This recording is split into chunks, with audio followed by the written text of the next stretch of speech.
talkSPORT Sports Update, powered by the Nissan van range. Scoring a winning hat-trick of performance, payload and price. Search Nissan Vans or head to your local Nissan Van Centre. With your headlines at just coming up to 1 minute past 10, I'm Nick Ellaby. Good morning. Now, after Alan Pardew said this about Arsenal... If they win this league, there'll be an asterisk next to the name. Arsenal's playing style this season has been defended by another Premier League manager.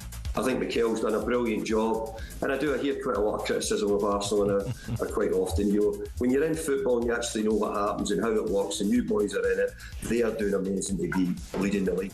David Moyes says Arsenal have been brilliant all year. Their win at Brighton, coupled with Forest's draw at Man City, means the Gunners go 7 points clear at the top. At the other end, Spurs are just a point off the bottom three. Here's Neil Warnock's take. I have to laugh at the Tottenham stuff at the minute. They have Thomas Frank and they change the manager.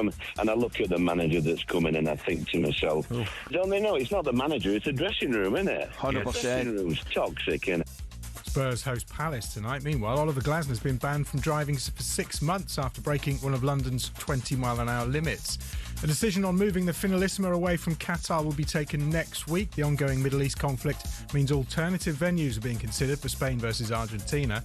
Rory McIlroy says Team Europe has a huge advantage now Luke Donald's agreed to a third time around as Ryder Cup captain. It's wonderful to have look back. There's not one player or one person behind the scenes that helps with Ryder Cup Europe that isn't thrilled that Luke agreed to come back and do it again. Donald will be going for a record third win in a row, and Brant Dunshee's confirmed as the British Horse Racing Authority's new permanent chief executive. Dunshee had been doing the job in an acting capacity. The move provides the BHA with a bit of stability following the resignation of Chair Lord Allen this week. More at talksport.com. talkSPORT News. The Defence Secretary is attempting to patch up relations with Cyprus after criticism of Sir Keir Starmer's approach to the Iran war, and South East Water has been fined £22 million. More from the news team at past. talkSPORT weather with QuickFit. With over 600 centres across the UK, most of which open 7 days a week, we're always there when you need us. QuickFit. Drive away happy every time. Across Scotland and Northern Ireland, rain moving slowly southeastwards. West Wales and the west of England seeing showery rain developing. Elsewhere, mild, mostly sunny day.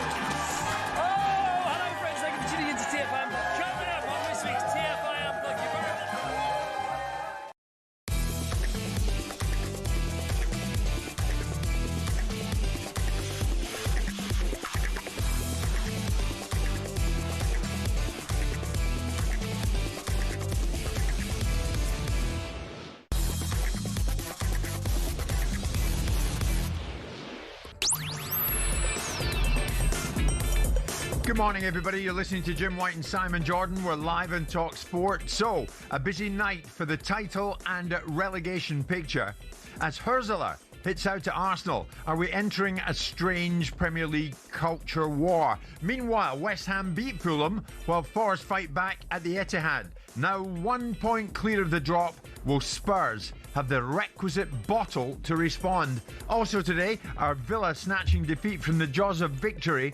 Do Newcastle delight and frustrate in equal measure?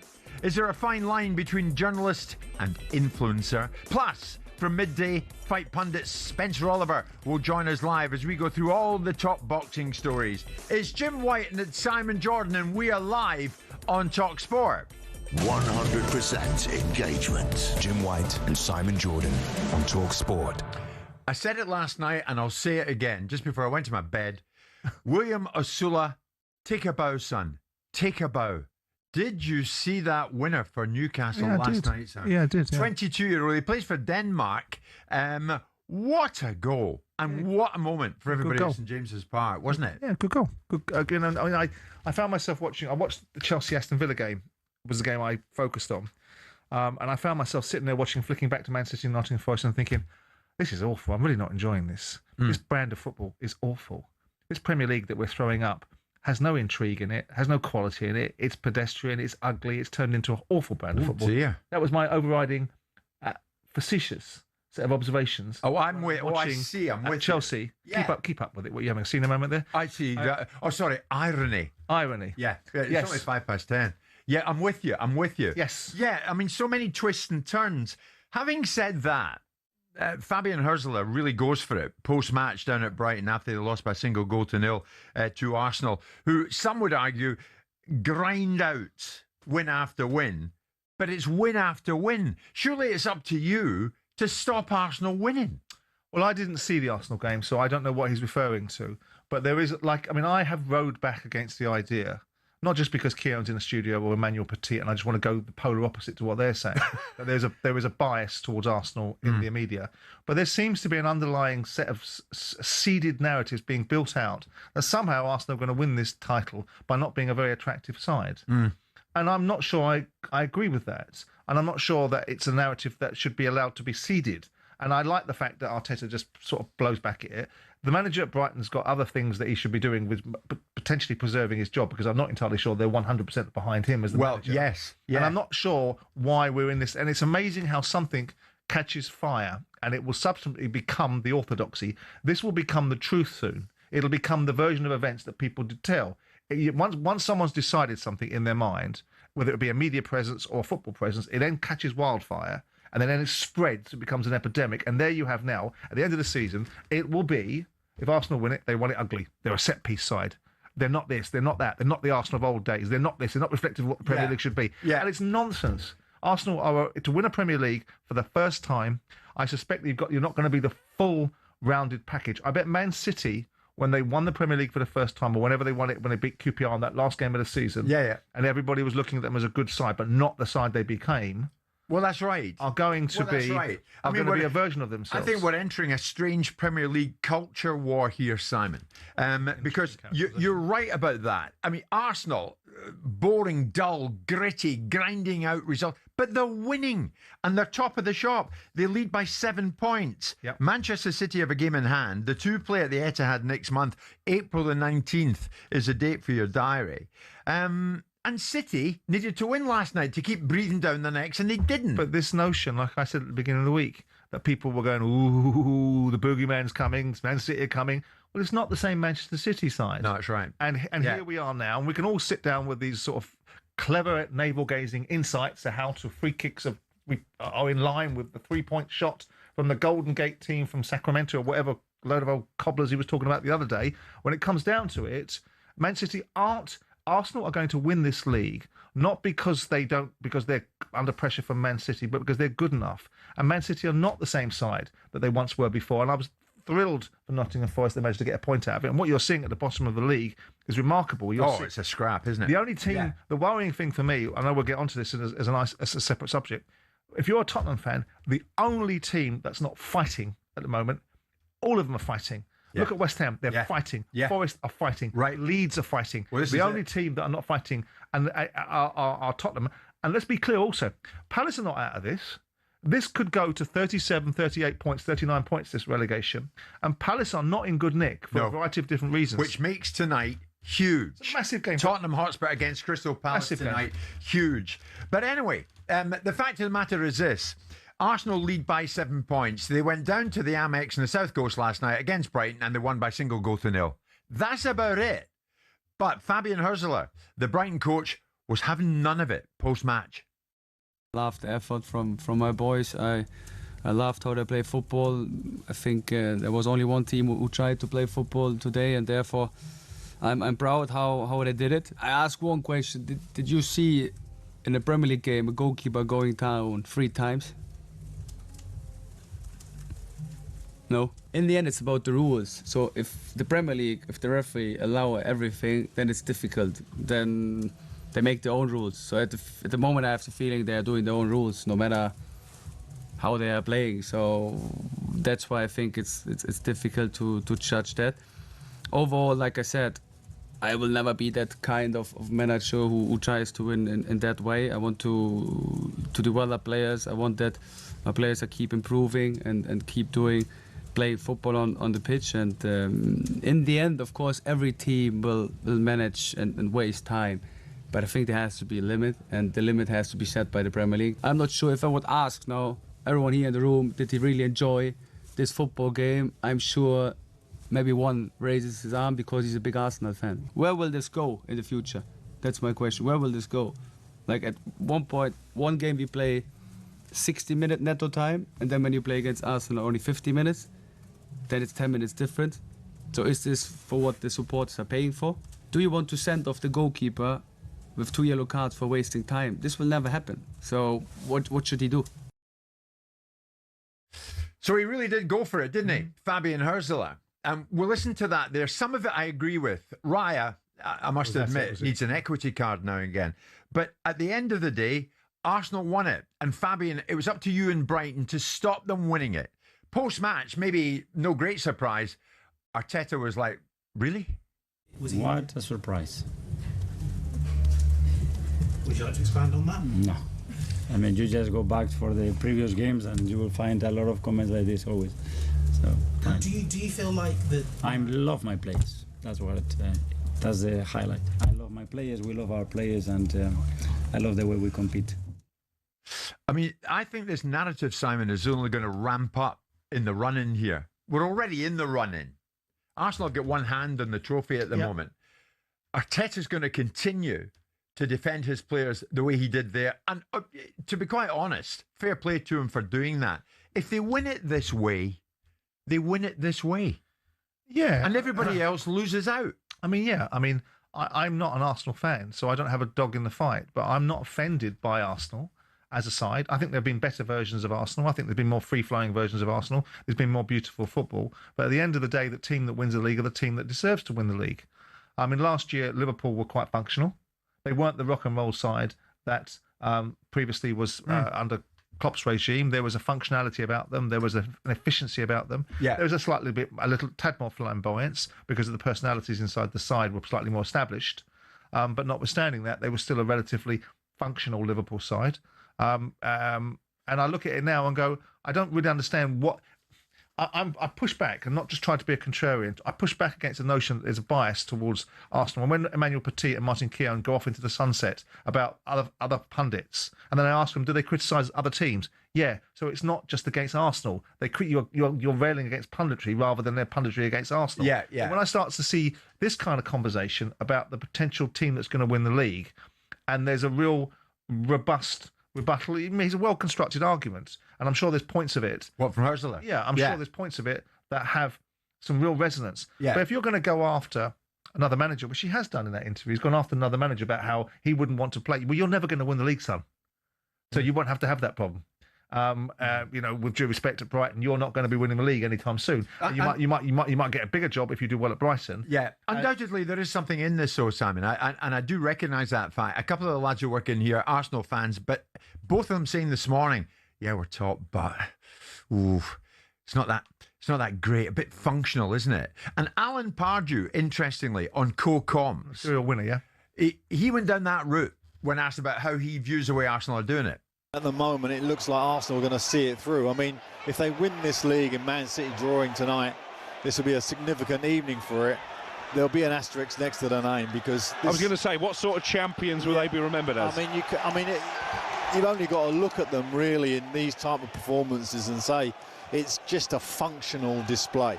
It's a professional, functional display. They're good, they're strong, they're powerful, but there is nothing beautiful about them. An asterisk next to their name. Yes, I'm not sure what asterisks they would need to be after their name. I mean, is there an asterisk after any other side's name? You could look at Leicester City and say, because they're a fairy tale, wouldn't there be an asterisk against their name because all they did was get Danny Drinkwater to look up, knock the ball long, and Jamie Vardy to run onto it? And you could say there's an asterisk after that, but because it's a fairy tale, there's not. You could look at Blackburn in '95 or whenever they won the league and say, were they the best side in the league at times? And there could be that's just an absurd observation. You have to win. But going to Brighton on a Wednesday night is not an easy game. Brighton are not an easy team to play against. They've actually upset Arsenal in previous incarnations when Arsenal have been playing better brand of football, perhaps. Yeah. So the job is to go and win. Yeah. And what people would say is, can you win ugly when it's ugly? Can a champion win ugly when they have to?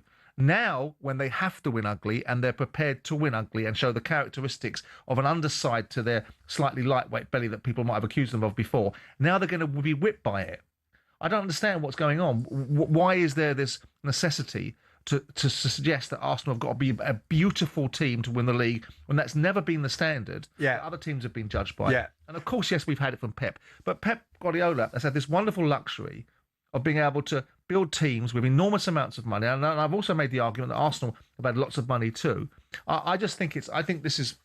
I'm not sure this is right. I'm not sure this is fair. Let's put it out there, I think there's a bias attached to it. Well, Arsenal, if they go on and win it, and let's face it, it looks as if they're going to, would they be an ugly champion or a brutally effective one?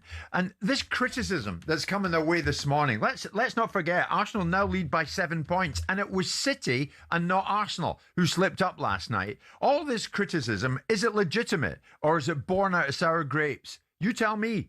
03717 223344. We're live in talkSPORT with Selco, where the trade goes.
We've got Richard, the Liverpool fan, with us now. Richard, what do you make of Arne Slot's comments yesterday in the manner in the defeat against Wolves?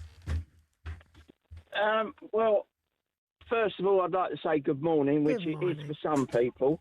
I'm an ardent talkSPORT listener, and I take on board all your comments. The first thing I'd like to say is Simon Jordan cracked it last year when he said it's all right for Slot to win the league with Jurgen's squad. The proof of the pudding will be when he has his own squad.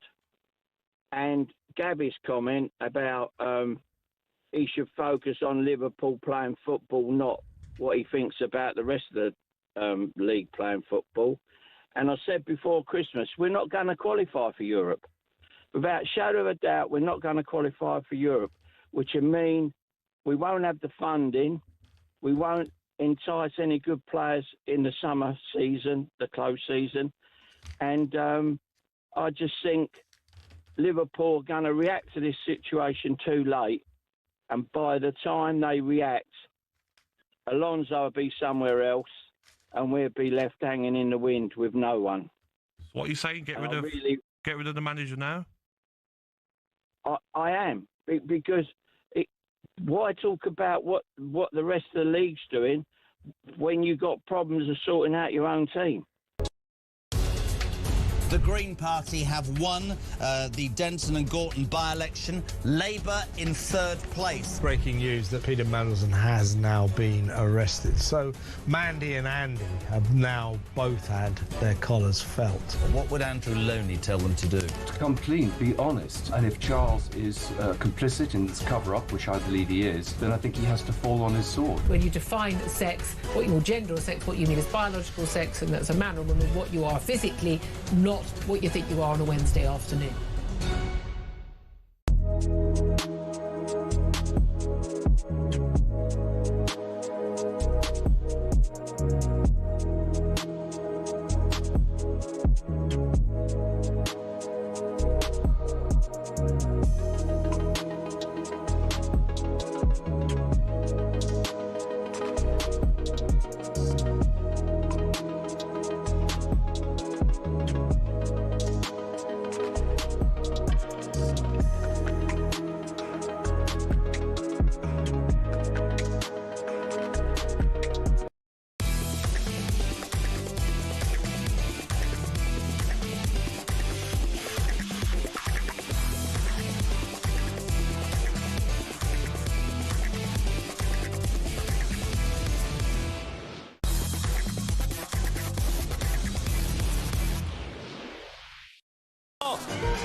Is it on for West Ham? Are they going to get out the trouble they're in? Maybe. The way they went about it last night, just maybe. It's Jim White and Simon Jordan. We are live on talkSPORT. Live on your TV as well. Fire TV, Apple, Android, Google, even Prime Video. Wherever you want to watch the show, you can do just that. You can watch us live every morning. You can listen to us live every morning. So much going on out there. And we'll talk boxing later on this morning from 12 onwards with Spencer Oliver. But right now, we are talking about Arsenal, and we're talking about the fact that Arsenal, yet again, seem to have grinded out a result, this time at Brighton last night.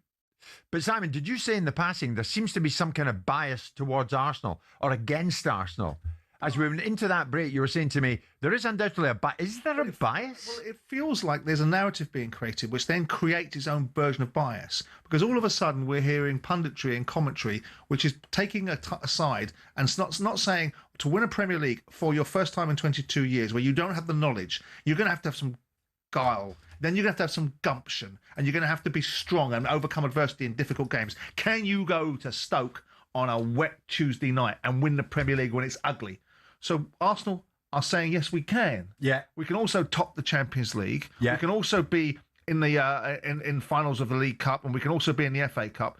But subsequently, now what's happening is people are going, let's really unpick this and really unwind it and say what we think it should be and judge it by a different set of standards that we've judged other people by. Right. Now, I don't like to find myself in the camp where I'm veering towards Keown cul-de-sac. I was going to say, you crossed the divide. But I'm not crossing the divide in the way that they are, because I think their observations about punditry is silly, because I think the pundits like Neville and other people go after Man United as much as they go after Arsenal. So they're either good pundits or bad, but you like the pundits or you don't. But I feel that when you start hearing the kind of comments that we're hearing, and now the managers are doing it, I don't think I've heard a manager talk about another manager's choice of play. Yes, when they're one of the lesser sides, when it's like Arsenal were doing it to Bolton because you saw Arsene Wenger bristling, and we all used to laugh going, you can't take it up here. But you quite liked what Hurzeler said at the end of that game last night, didn't you? Not really. I have a bias because he's a Brighton manager, but I think he's got balls for saying it. Yeah. But I think he's got bigger fish to fry in terms of making Brighton a better side than the current side that he's put out there, because Brighton are not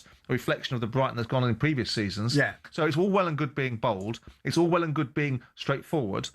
But you also have to be right, and you also have substance somewhere else in your own arguments. But were you not one of the many who used to laud and applaud Jose Mourinho and Chelsea in the days when they parked the bus and got the result they wanted? No, I never applauded them for that. What I applauded Mourinho for doing was precisely what he said he would do, and having the courage to say it. Yeah. And there's very rarely does someone walk into his first press conference and say, I'm going to do this, that and the other, and then subsequently go and do it, because I can tell you this, the British media and everyone would have been waiting for him not to do it. The pressure for Mourinho to back up what he said in his first press conference. So I always admired that. I never admired Mourinho for orchestrating his exit in 2007 when he couldn't get what he wanted out of Chelsea. Well, certainly when you're talking about Arsenal this morning, there's one message, Simon. Simon, stop insulting people's intelligence. People have eyes. They can see what they see when Arsenal take to the field. There's something in this. Undoubtedly, there's something in it. Of course, there's something in it, but I think we're taking it to the extremes. No, I know. Everything's taken to the extremes. Yeah. Is Arsenal's are Arsenal just a functional side? Is that all they are? Could they be more expensive? Could they be a slightly prettier on the eye side? Has Arteta potentially compromised some of the flair that might have been existing in Arsenal's framework a year ago to avoid losing this Premier League? Possibly, but is it at the extreme that they are nothing more than a functional side and they should have an asterisk against their Premier League win? Pardew I mean, that's going to the extremes, So isn't what it? about this criticism that they're getting today, even though they're 7 points in the leads, but they're coming in for it in some quarters today? Is the criticism legitimate, or is it nothing more than sour grapes? Here's Ricardo, who's a big Arsenal fan. First up, Ricardo, what do you make of all this? You know, let's strip it back down to basics. What's he won for a start? Now, for many years, Pardew, as well as all the other pundits, kept on going on about soft underbelly of Arsenal. They couldn't defend this, couldn't get physical, only play tippy-tappy pretty football. Well, you know what? Times have changed. We're now developing a tactic to win. And if we have to win ugly, champions have to win ugly. Look what Jose did, as you rightly said, Jim. You know, he came in, he parked the bus, he changed the way. Interestingly, look how Arsenal play in the Champions League. We're sweeping everyone aside. Why? Sure. Because those teams come to play against us. Villa. It doesn't bother you one bit, Ricardo. It doesn't bother you one bit how you win it, as long as you win it. Of course, I'd love to see the days of Wenger football and the beautiful football, of course.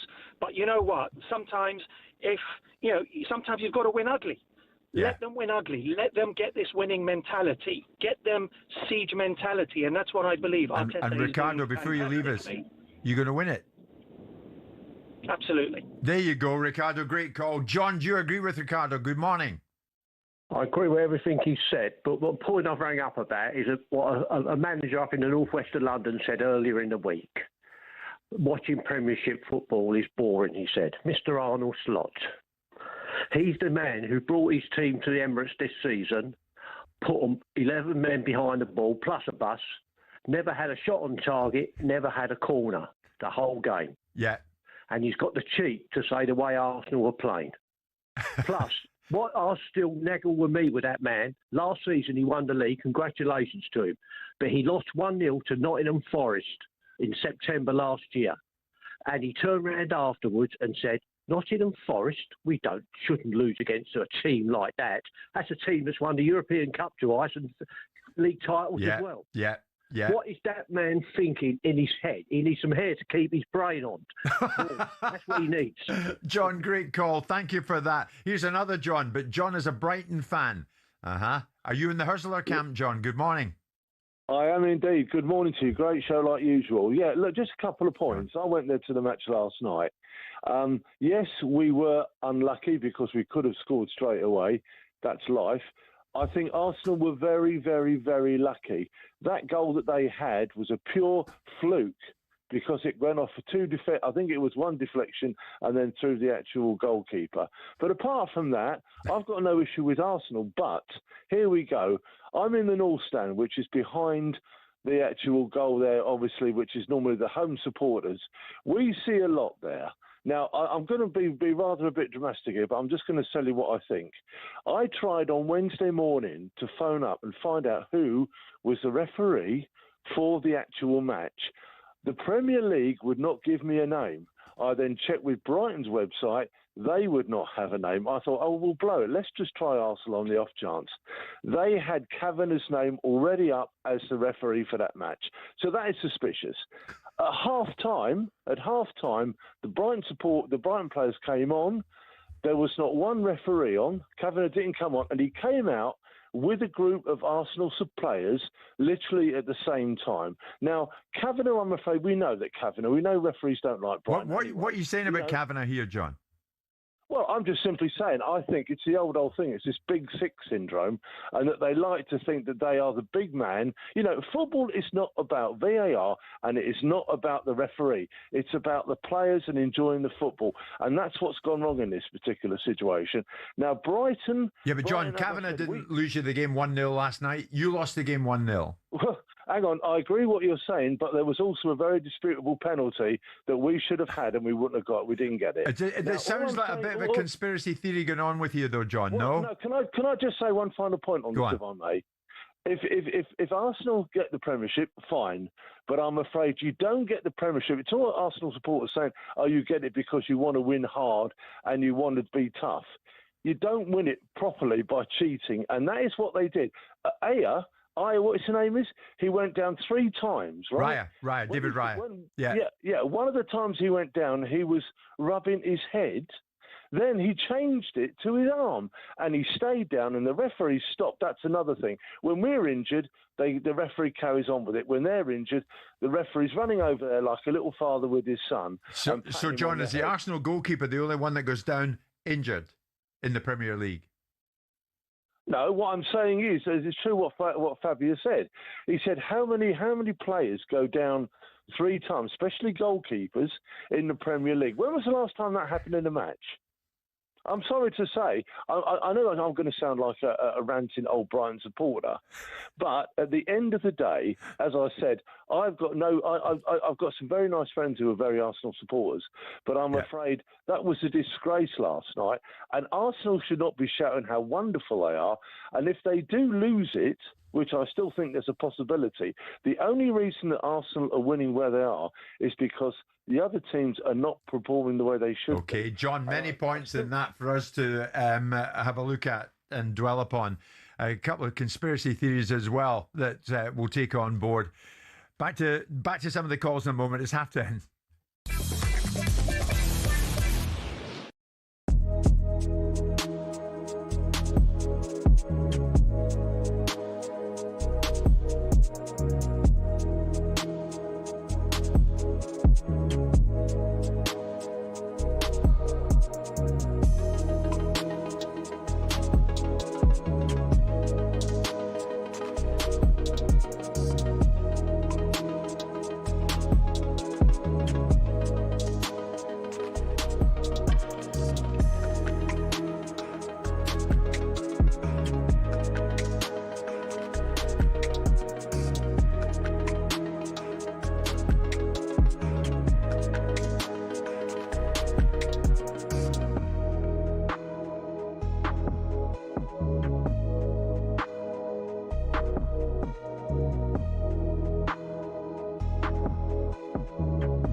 Game, Chelsea boss Liam Rosenior was asked if he feels there is a disciplinary issue at the club. No, it's hard to put your finger on it. You have older teams that have disciplinary problems. There's many aspects to what we need to do, but it needs to change. I hold my hands up to that, and it's something we need to start. We're back in tomorrow. We need to have a discussion as a group. We need to make sure that we go into Aston Villa with 11 men on the pitch for 95, 96 minutes to give us the best chance to win the game. Do you think you've got disciplinary? No, what do you mean? I don't think I know. I don't think I know. You cannot have that amount of red cards in the season, and they're not. It's not coincidence. Just that red card with the Neto one. Yeah, there's when I was doing the comms, right, and that is a tackle where he's taking him down. He don't want to run in the corner.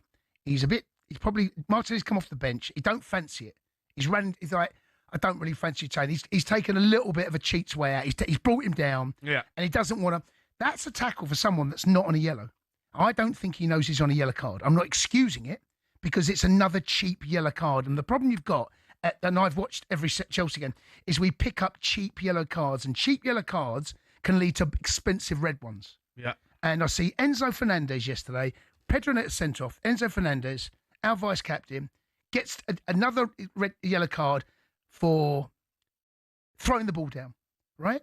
That's got to be cut out. Your discipline has got to be on point, and I can't excuse it, and I'm not going to excuse it. It's absolutely terrible. Our discipline record this season is nothing short of shocking.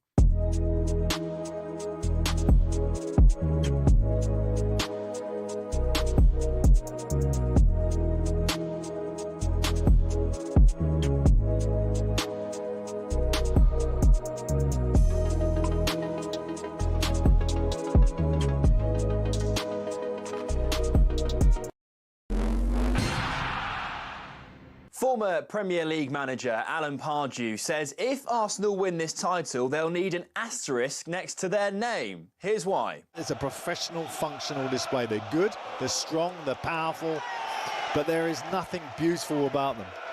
That's the truth. Well, Fabian Hurzeler accused the Gunners of time-wasting against Brighton and claimed only one team came to play. But Mikel Arteta is not having it. What a surprise. I mean, you just go back for the previous games and you will find a lot of comments like this always. I love my players. At the other end, Nuno Espirito Santo has hailed a big night for West Ham, who beat Fulham. We've been speaking to Nicky Hawkin from West Ham TV. And it's coming together at the right time. So it was a great result and it was a good performance last night. Not in terms of quality, but in terms of dogged fight, and that's what we need. Spurs are now just a point above the bottom three. They host Palace tonight, and Oliver Glasner might have to travel across the Thames on the team bus after being banned from driving for 6 months for speeding. And we understand Harry Maguire refused to hand over a 50 grand bribe to make his court case in Greece go away. The Man United defender has been given a 15-month suspended prison sentence following an incident outside a bar in Mykonos in 2020. We're told he'll appeal that decision.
The show will be at Cheltenham next week. Looking forward to it. We'll be there, that's for sure. Who's going to go down?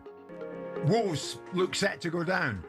Excuse me, Burnley look set to join them. Who else is going to go down with them? West Ham, Forest, Spurs. Spurs in action tonight against Crystal Palace. And even Simon saying earlier on his former club Crystal Palace could get drawn into it. Yeah, I think they've got enough points not to really, because I was asking for the guys to give me the last last games of the bottom 5 sides that are in the division and see who they're playing: the Leeds, the Spurs, the Forest and West Ham. I think Burnley and Wolves have gone, despite your best endeavours to try and suggest Wolves would climb out of it yesterday. And I was just doing an analysis in my own mind about who I thought what, when and why, and what the games were likely to look like and how they were likely to get points out of it. And despite the recent endeavours of West Ham, I still see West Ham being the side that are going to be relegated. You do? Ooh, okay. It's a great win last night. I mean, they've got the momentum. They can keep Somerville fit, who is the jack in the box for them. Bowen always gives them an outcome. Yeah.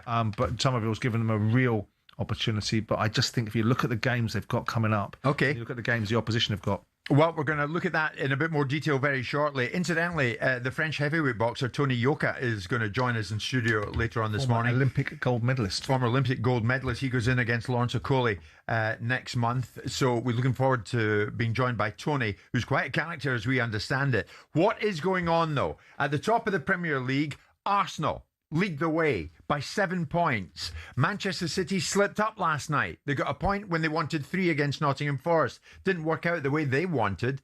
But Arsenal coming in for it this morning. In terms of the way they're going about it, grinding out results, is the criticism legitimate or is it born out of sour grapes? This has got so many of you talking this morning. Gary has given us a call. Gary, I think you're a big Arsenal fan. So what do you make of this? Yeah, I am. Yeah, you're 100% right. Sour grapes. That caller, a Brighton fan, it's just clear proof. I think tried to make up every excuse as to why they didn't win last night, and they gave it a good go to play to, and they did really give it a good go. I thought they was really good, and at times, we were struggling. But Gary, actually, let me jump in and ask you about your own goalkeeper, David Raya. Do you think he's at it when he's lying on the ground? I think they're all at it, aren't they? It's down to the referee to referee it properly. Yeah. I know the goalkeepers always get away with it as well. We've seen it, with corners and stuff. Goalkeepers fall over, and most of the time they get a free kick. But yeah, I wouldn't be surprised. But we want to win the league, and everybody else that's not an Arsenal fan doesn't want us to win the league. So, we're closing ranks, and we're kind of sticking up for our own. And yeah, fair enough. I think maybe Brighton did go over, but I could watch countless games, every game, every week, where the goalkeepers go over. They do that one where they go up for the ball, they jump, and then they fall forward, and they waste 4 or 5 seconds on the floor. Every single goalkeeper does. I liked what you said before that, though, Gary. We're closing ranks, and we're just getting on with it. Daniel's a big Arsenal fan. Do you agree with Gary there, Daniel? You're closing ranks, and you're just getting on with it. I fully agree with Daniel. I fully agree with Gary. Yeah. Reason being is, do you remember before Arteta joined Arsenal, how Arsenal was before? We were walk the ball into the net, weak old Arsenal. You can't win games like that. Now we're strong Arsenal, we're boisterous Arsenal, and I love the fact that we're playing housery. Love it. Finally, Arsenal are doing a bit of housery. What every other team has been doing for the last 40 years that I've been alive. Why is it that Arsenal seems to be the problem? Right. Okay. Why do you think that this is the top topic of conversation this morning? Because everybody else outside Arsenal, it seems, isn't having it. Well, it could be down to jealousy. It could be down to Gabby and Bon Lahore spatting out rubbish, or Jamie O'Hara, jealous O'Hara, spatting his rubbish. Okay. It could be down to that. You're not bothered, Daniel. As long as you drive towards winning this title, that's all that counts. No way. Arsenal! Arsenal! Arsenal! Okay. Daniel, thank you for that. It's quite melodic, wasn't it? Israel is a big Arsenal fan. Good morning to you. Do you agree with Daniel, or where are you going with it? Sure, I love both your last callers, and I just want to say I love the show. All I wanted to say is I think that generally, like all Arsenal fans, we have to accept the way we play. It's not like we really and truly love the way we play, but we've been waiting for a title for 22 years. Whatever way we have to get it done, we have to get it done, and that's the plan. And we all have to win. And, you know, if other fans don't like it, I watch most Premier League games. I think most of the games are generally boring. But because Arsenal fans, we're kind of like, you know, very, very entitled, like Simon would say, you know, and we're always making fun of other fans. I think that's why we're actually a target. But I think once we win it this year, we would not play like this next year, and we'll change our football style. I see. So it's just about winning it. And Israel, before you leave us, what do you make of Pardew's comments that there has to be an asterisk next to their name because there's nothing beautiful about them? I mean, that's his own opinion. I don't agree with him generally. I think we're doing what it takes to win. I even actually like the way we play because, you know, if you watch Sky Sports a lot back in the days, everybody will be like, oh, Arsenal, they're soft. Look at their players. They're trying to play tiki-taka. Now we've come with, like, strong players, Timber, Saliba, Gabriel, people that are ready for the fight. And now we're out-muscling people, and they're not used to it. So they can't just cope with the new Arsenal, but this Arsenal is the sickest Arsenal on the planet. That's all I can say. Israel, thank you. That's a great call. Thank you so much for that. Final call from Greg, Simon, who's a big Arsenal fan who's been waiting patiently. Where are you at with this and this asterisk next to the name? Where are you going with it, Greg? Morning, gentlemen. Morning. The first thing is in terms of the asterisk stuff, I mean, I don't really take seriously too much what a bar of chocolate that Alan Pardew has to say, to be honest. Anyone that knows anything about him knows that he loves his own work and he would eat himself if he could. So Alan Pardew is small fry. We're not worried about him. In terms of the narrative about how we play and set pieces and all that nonsense, I'm pretty sure Liverpool, they beat West Ham the other day and they scored 3 corners in that game, something like that. I'm pretty sure they probably celebrated them as goals. Man City last night, they went 2-1 up. They scored from a corner. And they ended up then only getting 1 point instead of 3. Yeah. At the end of the day, what we're doing is we're winning, we're taking points, we're going about our business. Winners win, losers focus on winners. All you're doing is doing Arteta's job for him because he can look at all these ex-pros, all these ex-managers embarrassing themselves with all these little quotes they're coming out with and say, look at this one, lads. This is what they think of us. What should we do about it? all he's doing is galvanising us. So keep doing it, guys. We'll just keep winning. You keep focusing on it. We're all good. Greg, that's a great call. Simon, what do you make of that? I think he put it very, very succinctly. Yeah, I mean, I think that Arsenal are not going to be concerned, and neither should they be, about other people's opinions. But when we're in the room discussing it, we have to be concerned by it. So we try to put some coherency and balance into the conversation. Martin or Emmanuel put their balance on it in various times. Other people put it on there. We all extrapolate up, and it gets expanded and amplified. If Arsenal win the Premier League, it's because they deserve to. It's because the other teams in the league weren't good enough, and Arsenal deserve to win it. If they won it in a slightly more functional way than people suggest they should, well, let's look at the sources of those opinions and see what they've done in their careers, see if there's any validity behind it, see if there's any substance behind it, and see if we're judging people by a set of unfair standards. Because I feel that, again, I mean, I've said before, Arsenal fans, to my mind, sometimes have a sense of entitlement, and they do antagonise other support bases, and they do have a view of what they think they should and shouldn't be entitled to, and they are a fair weather fan base at times when it goes quiet inside their stadium, but they haven't been in the last 5 years. Since Arteta's got them going again, there's been a completely different feel to the library that the Emirates became. Yeah. And so I think that there is a way to win a Premier League, and we can't all have it with beautiful football, that in the end people got fed up with Man City's version of winning it. I think there's a criticism that feels like it's not seeded in any real validity. Yes, I suspect they are more functional, but when we start making it about the fact that they're over functional, and then whatever Arsenal or whatever the team that currently is in the box seat does isn't good enough for some audience, and it gets amplified. If Arsenal have to be a little bit more functional to win their first Premier League in a quarter of a century, best part of, well, that's what it takes. Exactly. I tell you what, Tottenham Hotspur fans would love to be in the position that Arsenal fans find themselves in this morning. And on the subject of Tottenham, Spurs, 1 point clear of the drop. Will Spurs have the requisite bottle to respond at home to Palace tonight? We'll look at that next.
Liverpool! Can you hear me, Liverpool? You must have one hell of a beating on his slot. Can you hear me, slot master? You must have one hell of a beating. Van Dijk twerking.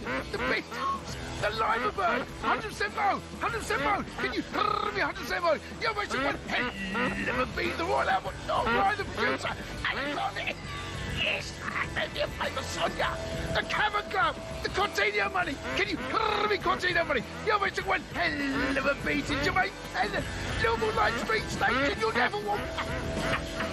Hello. Jamie Carragher. Can you hear me, Carragher? You must have one hell of a beating. The miracle of Istanbul. How 400 million spent the sun. 400 million spent somewhere does that go to your paper? LeBron James, can you hear me, Liverpool? You almost took one hell of a beating. Something wrong with you. Something wrong with you. Liverpool, they bottled it in the final stages against Wolves. Another flat performance. What's going on there? Absolutely shocking. Arnie Slot is giving it about set pieces this week, but they're right up there with the most boring teams in the league themselves. 03717 223344. Rob Edwards, Wolves, they're looking all right. Elsewhere, Everton, they're flying. They play better football than Liverpool. They're playing the best football I've seen in a while. Sunderland, back on track as well. Huge win for them. Leeds fans, bit worried. Still not great. Loads to go at in the Premier League. Can have your say.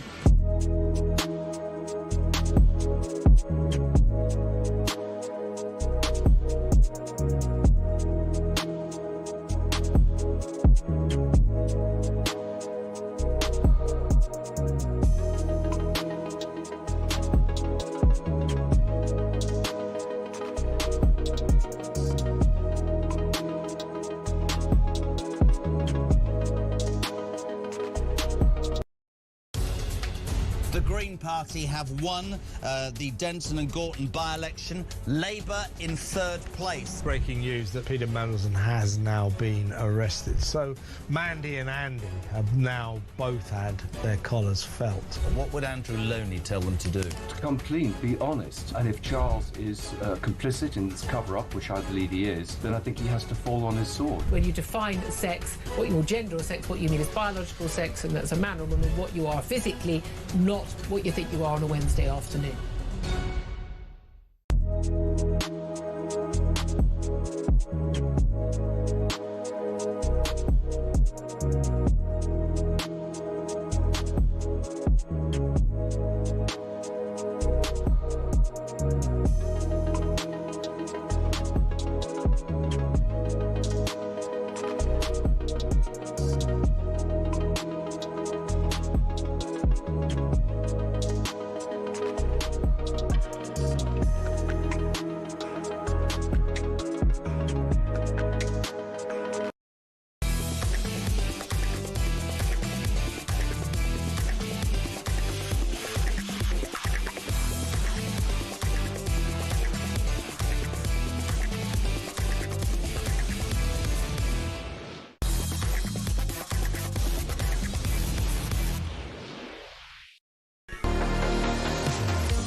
You normally walk down from Waterloo Station down to London Bridge in the morning nowadays. My steps in, yeah. To get your steps in. Indeed, I do. If you were to go that bit earlier, you would join me as I leave the South Bank area and walk towards a building. It'd be nice if we could walk hand in hand one morning together. There's a reason why I leave it to the last minute then. The reason I mentioned that is that this morning, without introducing themselves to me, and you know who you are, of course you do, I had a fellow walk by me and he said, "That was the result last night, Jim. I think we're going to beat it." I think is a West Ham fan. And just as I got to the London Bridge area, a fella says to me, worried about tonight, who I think would be a Spurs fan. Yeah. So, what happens tonight? Well. West Ham and Nottingham Forest are maybe showing that they have it. A bit of bottle, a bit of momentum at this time. But in the process, they have put it very much on the toes of Tottenham Hotspur. Because now 1 point clear of the drop, the question is this. Will Spurs tonight have the requisite bottle to respond at home to Crystal Palace? If ever they need to win, it's tonight. And the interim manager, Igor Tudor, has been talking about that. And in the process, he explained the reasons behind his public dressing down of his team after the recent Fulham loss. after the games. You need to be angry and disappointed. You don't need to be the guy who come there and said everything is perfect, smile and nothing happened. Also to send a message to everyone, me personally and everyone, like to not accept this situation. My job is to put the pressure away, but their job is also to accept this pressure as a part of the job. So the pressure is everywhere, but you need to love this job. You need to enjoy this job like you did when you start, 10 years old, to do this sport. So you don't need to forget that this is, in the end, only sport. So the really pressures are other jobs, you know, for the family and the money and the work in the jobs, like doctors who are making operation. They decide about life and death, you know, so that's the really pressure. Also, this is a sport. The club is, Tottenham always been like a club who has a big pressure, so you need to be ready, you need to accept this and stand up. You know, you can use this, you know, don't stay behind, take responsibility, you know, have a courage to confront these things. I think Igor went into something of a cul-de-sac there, Simon. Well, it was a I know where he was going, but... So do I, and I understand and appreciate the fact that you should make people be accountable for the things that they do. But that's a rambling set of contradictions. If you want people to enjoy things, you probably don't want to lambast them from the get-go because it doesn't create a culture of enjoyment. At the same time, as I always want people to be accountable, but how you do it, if you vent your spleen solely for your own benefit, then fantastic, the only person that benefited from it was you. What you're trying to do is get people to move in the right direction and to get people along the lines, and you're disappointed in them because you can expect better from them. But that's why he did it. Is it? Get a response from them. Is it? These players that you always go on about. Do you get okay, then what do you need to use the media for that? You stand in the dressing room and you demand of them. You don't need to be a show pony. And when you talk about pressure, we all agree that footballers live in a rarefied world and they don't even know they're born. And when you compare them to doctors and surgeons and pressure that people have with life-changing decisions that they make in their lives, there's no comparison. But pressure is all relative. The nature of the beast, 50,000, 60,000 fans. A doctor in an operating room doesn't have 60,000 people in the operating gallery looking over his shoulder to boo him and hiss him in that particular moment. I agree, Simon, but he's using everything at his disposal. Yeah, but there was a way. I mean, is he not right? Take responsibility. Yes. Have courage. But tell them that. But he probably has. But what? And he's doubling down on it by putting it out there publicly. What do we think we achieve? Would we be praising him if he said, I did have a word with them all after the Fulham loss, but that remains private. No. Say it. If you're asking questions, what I get fed up with is the formulaic answers that are trotted out by footballers and football managers that insult the eyes. Right? They insult the intelligence of the listener or the viewer. And we all go, well, that's just nonsense, what you've said there. And that's one of the major criticisms that Eric Ten Hag suffered from, or Harry Maguire at Man United when he trotted out at robotic answers. But nobody asked for that outburst. He gave it through a choice. So with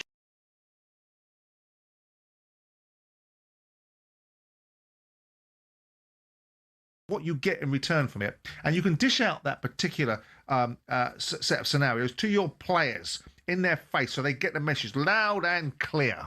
They don't, I wonder what he meant when they walk out of the room. You can do that. When you start to use the media, it's making it about something else. And I don't think you're equipped to walk into a football club after 15 minutes and know what you've got in your dressing room as far as... You haven't been the length and breadth of a series of circumstances to be able to have an understanding. Because if you call people out, there's one reason why you do it. If you take someone to task, because there's not one way of managing people, it's because there's a good chance you know what the reaction's going to be. And if you're going out to get a reaction and you don't know what that reaction's going to be, then you're a fool for doing it. Yeah, but Simon, he's only saying what the fans are thinking. But that's fine. That's not his... Stand up. And that's fine. Accept the responsibility. He can say that. Go win the bloody game. He can say that to his players. He can exemplify, replicate, or embody exactly what the fans are saying in the dressing room with his players, and he can stick it on them as bold and big as he wants. When he takes it in the public domain, and I don't think players should be insulated. I'm all for saying they need to be held accountable.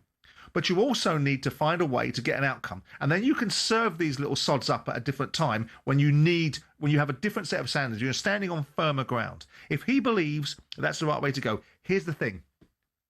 You better damn well win tonight, son. You better damn well get a reaction from those players tonight, because it's on your toes now.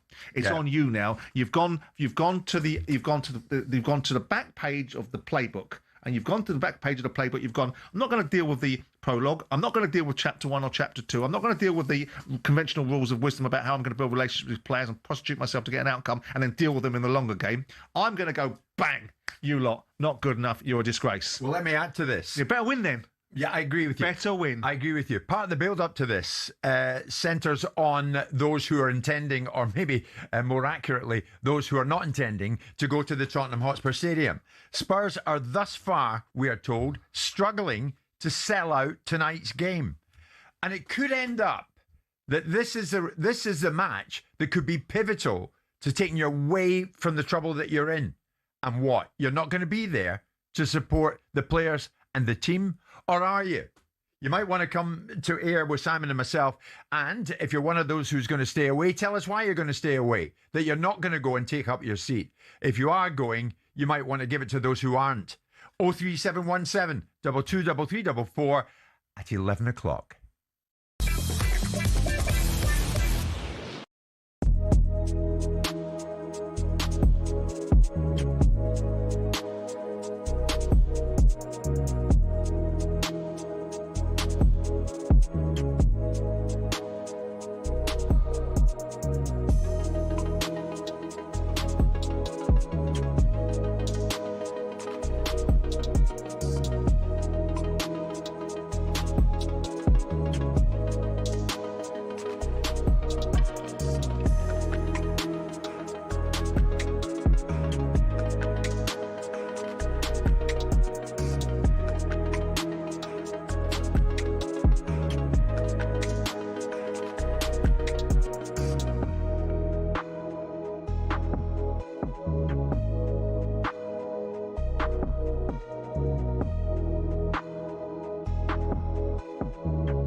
Slot's arguments have got a degree of resonance here. He's compared the rise of set pieces to the increase of three-pointers in NBA. I remember when I was a young boy, a young kid, every time we thought in Spain, when the people say, in England, when it's a corner, the people celebrate it, like a goal, celebrate the corner, a free kick. I remember perfectly when I was a young boy, so nothing changed. But it's true that I think Arsenal dictate a little bit how they do it, and it's an important role. And before years ago in NBA, the three-shot point was not involved as much, like Golden State Warriors, where Stephen Curry started to make 3 points and everyone adapt, and now Celtics do it as well. So many teams. So it's part of the ball, part of the dynamics, and you can say complain, now you have to adapt. And it's part of the game. Arteta and Arsenal go to Brighton tonight. Brighton boss Fabian Hurzeler has suggested that, set pieces, they're getting a negative reaction, so we maybe need a rule change. I think because it disturbs the rhythm of the game, and there are no clear rules anymore. How much time you can spend for a corner, how much time you can spend for a throw-in. When Arsenal has a corner and they are leading, sometimes they spend over 1 minute just to take a corner, and therefore I think we just have to make clear rules, because then in the end we have a netto game time of 50 minutes instead of sometimes 65 minutes. And at corner kicks, of course, we see what happens with all this wrestling amongst players inside the box.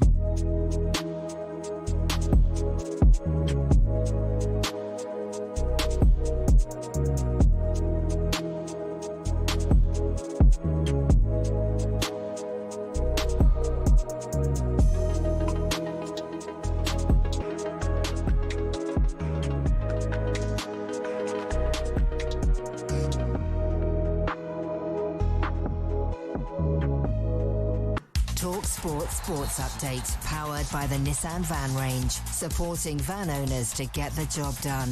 Search Nissan Vans or head to your local Nissan Van Centre. With your headlines at 2 minutes past 11, I'm Nick Ellaby. Good morning. Breaking news this hour. At a general meeting today, EFL clubs have approved changes expanding those championship playoffs to 6 teams. That means next season, 2 additional clubs will be given the opportunity to reach that playoff final at Wembley. More coming up on the show with Jim and Simon. Meanwhile, on talkSPORT this morning, David Moyes has defended Mikel Arteta from criticism over Arsenal's boring football. They're probably one of the favourites to win the Champions League, which is a great thing to say. You're in the top one or two teams in Europe. It's after Alan Pardew claimed an Arsenal title win would need an asterisk next to it because there's no beauty to their play. There you have now, at the end of the season, it will be, if Arsenal win it, they want it ugly. They're a set-piece side. They're not this, they're not that. They're not the Arsenal of old days. They're not this, they're not reflective of what the Premier League should be. Yeah. And it's nonsense. Simon Jordan thinks this narrative should be destroyed before it becomes an accepted version of events. Arsenal's lead at the top of the Premier League is now 7 points. At the other end, Spurs are just a point off the bottom three. Neil Warnock's blaming what he calls a toxic dressing room. Some of the Tottenham players, the ability they've got, and yet they use it when they want to use it. And I just think it's criminal, for the manager.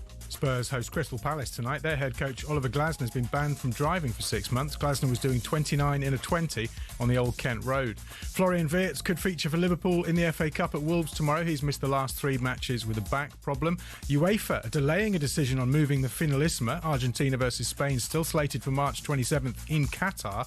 That's despite the US and Israel's war with Iran spilling over into the Gulf states. And in F1, Aston Martin's drivers are worried about getting permanent nerve damage if they complete Sunday's season-opening Grand Prix. The car's steering wheel is vibrating that much. Fernando Alonso can only do 25 laps. And a reminder of that breaking news story, EFL clubs have voted to expand the Championship playoffs down to 8th place. More at talksport.com. talkSPORT News. Amid fierce criticism, the Defence Secretary has been warmly welcomed in Cyprus, and 3 men have been released on bail after being arrested on suspicion of spying for China. More from the news team at past. talkSPORT weather with QuickFit. Whatever the weather, our range of services is longer than the queue at the Chippy on a Friday night. Tyres, MOTs, brakes and more. Book today at quickfit.com. Across Scotland and Northern Ireland, rain moving slowly southeastwards. West Wales and the west of England seeing showery rain developing. Elsewhere, a mild and mostly sunny day. The Green Party have won the Denton and Gorton by-election. Labour in 3rd place. Breaking news that Peter Mandelson has now been arrested. So Mandy and Andy have now both had their collars felt. What would Andrew Loney tell them to do? To come clean, be honest. And if Charles is complicit in this cover-up, which I believe he is, then I think he has to fall on his sword. When you define sex, or gender or sex, what you mean is biological sex, and that's a man or woman.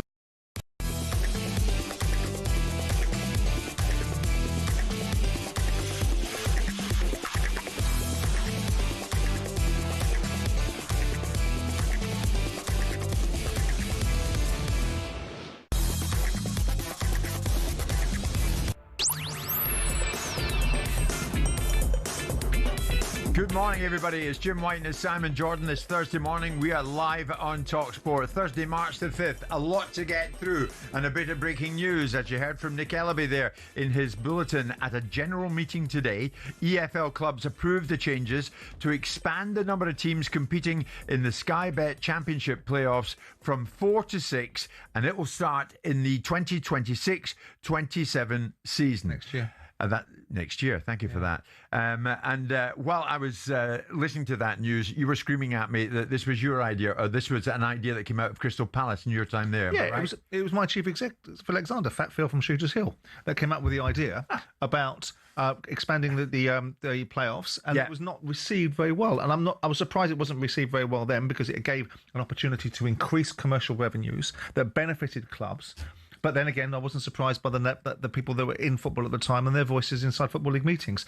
Now we've probably got more sophisticated thinking. You've got different brands of ownership, and you've got the league standing of their own volition, so the Championship would have gone for it all day because it expanded the opportunity. The only thing I'm curious about is that the 5th versus 8th and 6th versus 7th is a one-legged game, with the team finishing high in the league getting the home advantage, which almost feels like it curates an outcome. But I guess if you're going to get through to playoffs, you're going to have to go some really hard yards. And if you finish 8th and you get promoted to the Premier League, perhaps you should have to win at the home side that finished. Well, precisely. And what it does mean is that it gives a chance to 7th and 8th of actually getting yourselves to the Premier League. Even if you finish 7th and 8th, you're not actually out of it. You still get an outside chance of getting there. Interestingly, the Executive Director of Preston, Peter Hurzeler, has been driving this. And he told us just a few days ago, as to why, in his view, this should happen. The issue we've got is that we believe that the Championship is probably the most competitive of the English divisions. You've got a situation where the prize for getting promoted to the Premier League is now worth £200 million.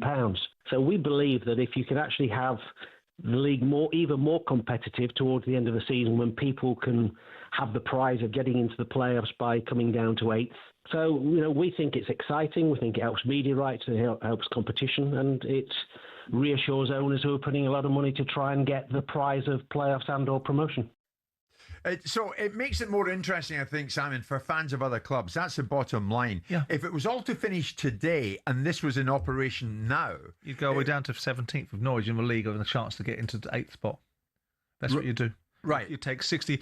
You take it opens up. Yeah. You take 66% of the league as it sits now. 18 clubs in this league could have a reasonable shout to make a claim for getting 8th spot, because there's 11 games to go in the conventional season. There's 6 points between Derby in 8th and Norwich in 17th. Right. And those games, and when you get running at the business end of the season, it really does change the dynamics of how people play.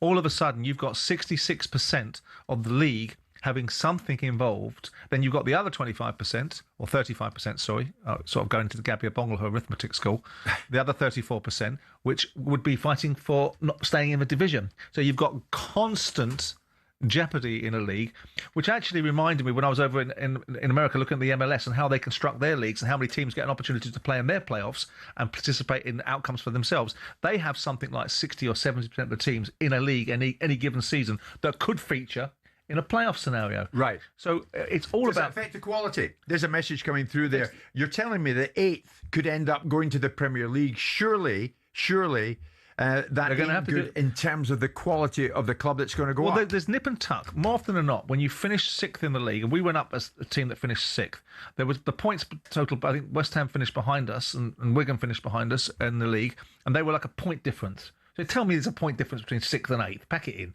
The fact is, if you're going to get from 8th into the Premier League, you're going to have to win at home in the team that finished 5th.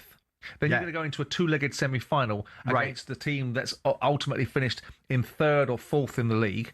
Okay, and then you're going to have to win one of those two games or both of them to get through the playoff semi-finals as it is. Then you're going to have to go to Wembley and beat the side that's probably already been in a dominant position. You're going to have earned the right. Well, the playoffs in the Championship will consist of 7 fixtures. 2 winners of the eliminator ties will progress to the semi-finals against teams finishing 3rd and 4th in the table. These games will be played over 2 legs. Yeah, and then the 2 winning semi-finalists will meet in the Championship playoff final. If you were in there today and voting, would you have followed Ridsdale and voted for it? Yeah. I mean, it was our idea. It was Phil's idea 20 years ago.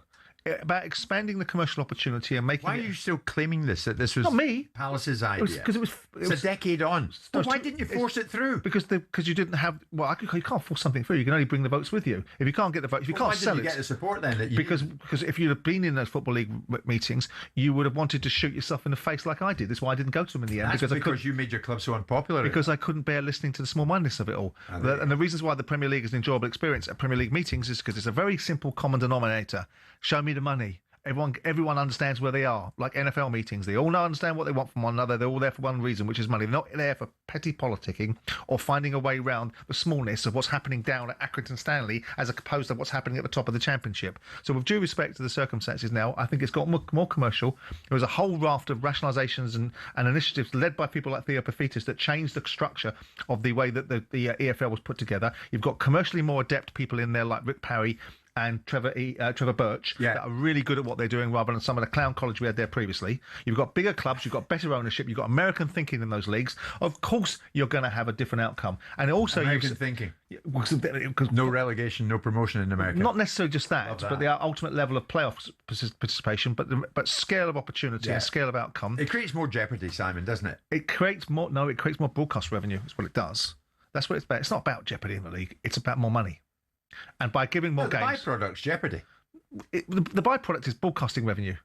Peter, listen to what Peter Ridsdale just said. It creates more broadcaster engagement. It's about money. This isn't about expanding the league and making it more opportunistic to get in the Premier League. This is about more games and being able to go to the broadcasters and go, look at this unique product here, this playoffs. It's a league in of its own. Yeah. It has. I'm surprised we're not talking about playoffs or the relegation scenarios. That'll be the next conversation. That'll be the next conversation. Do you think that'll come? I don't think it should. I think if you get relegated from league, you get relegated from league. But then some people would say, well, then what if you didn't change the 3 up, 3 down mentality and playoffs was good enough to go up, why shouldn't playoffs be good enough to go down? I don't know. That doesn't feel quite right. It creates more money, yes, but it definitely creates more jeopardy. It creates more drama. That's what you want. At the tail end of the season, you want drama. This gives you it. That's a byproduct. Well, it creates more intrigue for a greater variety of teams, which does 2 things. Keeps attendances high. Yeah. And keeps broadcasters engaged. And so it's all about money. Right. Nothing wrong with that because that's the currency of the day. But the fact of the matter is that the predominant opportunity is for them to finance it better. But the secondary benefit is that there's more engagement. And as you say, it creates more jeopardy from more sides with more opportunity. Well, that's the news. That's the breaking news. We thought it was coming. That's why we had Peter Ridsdale on the other day. But it has come about. You finished 7th or 8th in the 2026-27 season in the Championship. You're not out of it. You still get a chance of making it to the promised land, being the Premier League. Is that right? Do you agree with us that it creates more money, as Simon rightly says, but jeopardy and drama? Do you agree with that? Or does it diminish the quality that we're going to end up with in the Premier League? Because let's face it, an 8th finished club in the Championship could still make it to the Premier League. All the naysayers that have an objection to this will be the same people that had objection to the playoffs in the first place. All the people that suggest that this isn't something that's progressive thinking and evaluating the opportunity and creating outcomes and looking at reform, same people that went, we should stick with 2 points. The reasons why Man City drawing yesterday and Arsenal winning create such intrigue is because 1 point goes against 3. Yeah. And the same people that go, well, I don't like to move this style along with that, will be the same people that objected to 3 points, probably the same people that objected to the playoffs in the first place. And we all know, whichever way you cut it and slice and dice it, the playoffs has been a revelation. Oh, it's sensational. In English football. I think I've been at every one.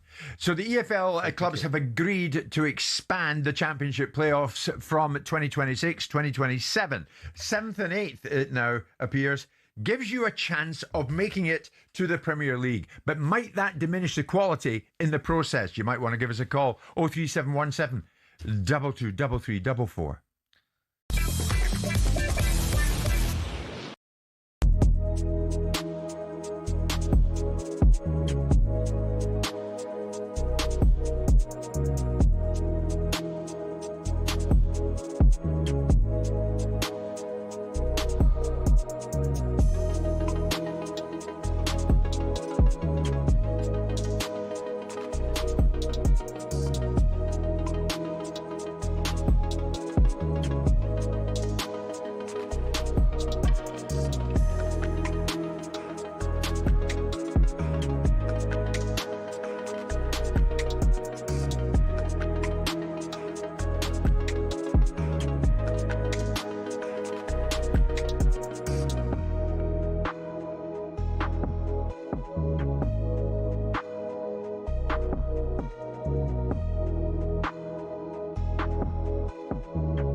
My squad, my 2 goalkeepers are Jordan Pickford, Dean Henderson. I think they both are nailed on to go.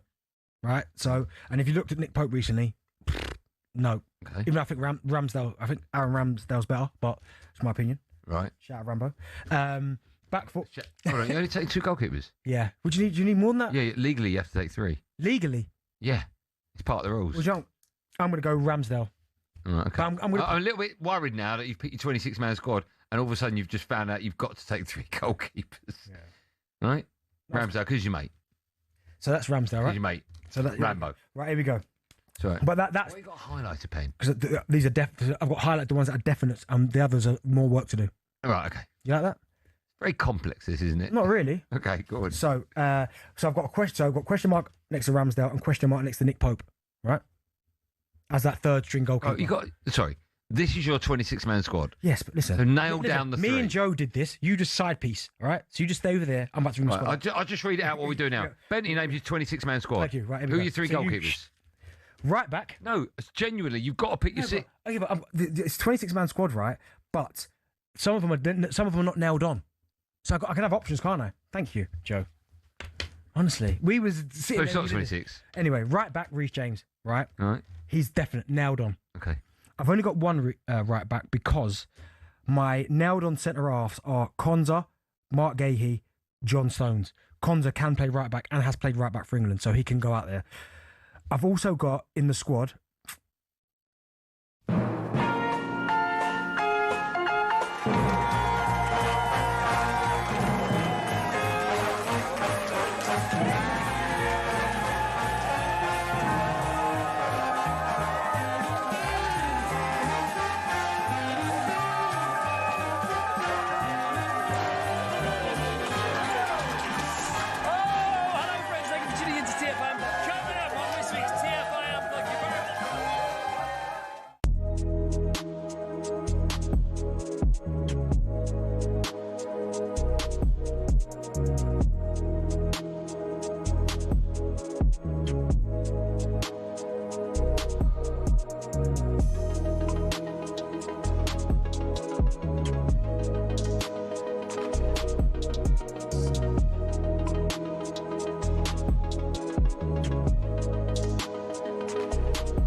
Huge night for Tottenham Hotspur and their fans, or at least the ones who are going to go to the game tonight. It's not a sellout at this stage. You would think it would be, because you would think every Tottenham Hotspur fan in the land who can get there will make every effort to get there, because this is must win for Tottenham tonight in view of what's happening elsewhere. Forest got a point last night.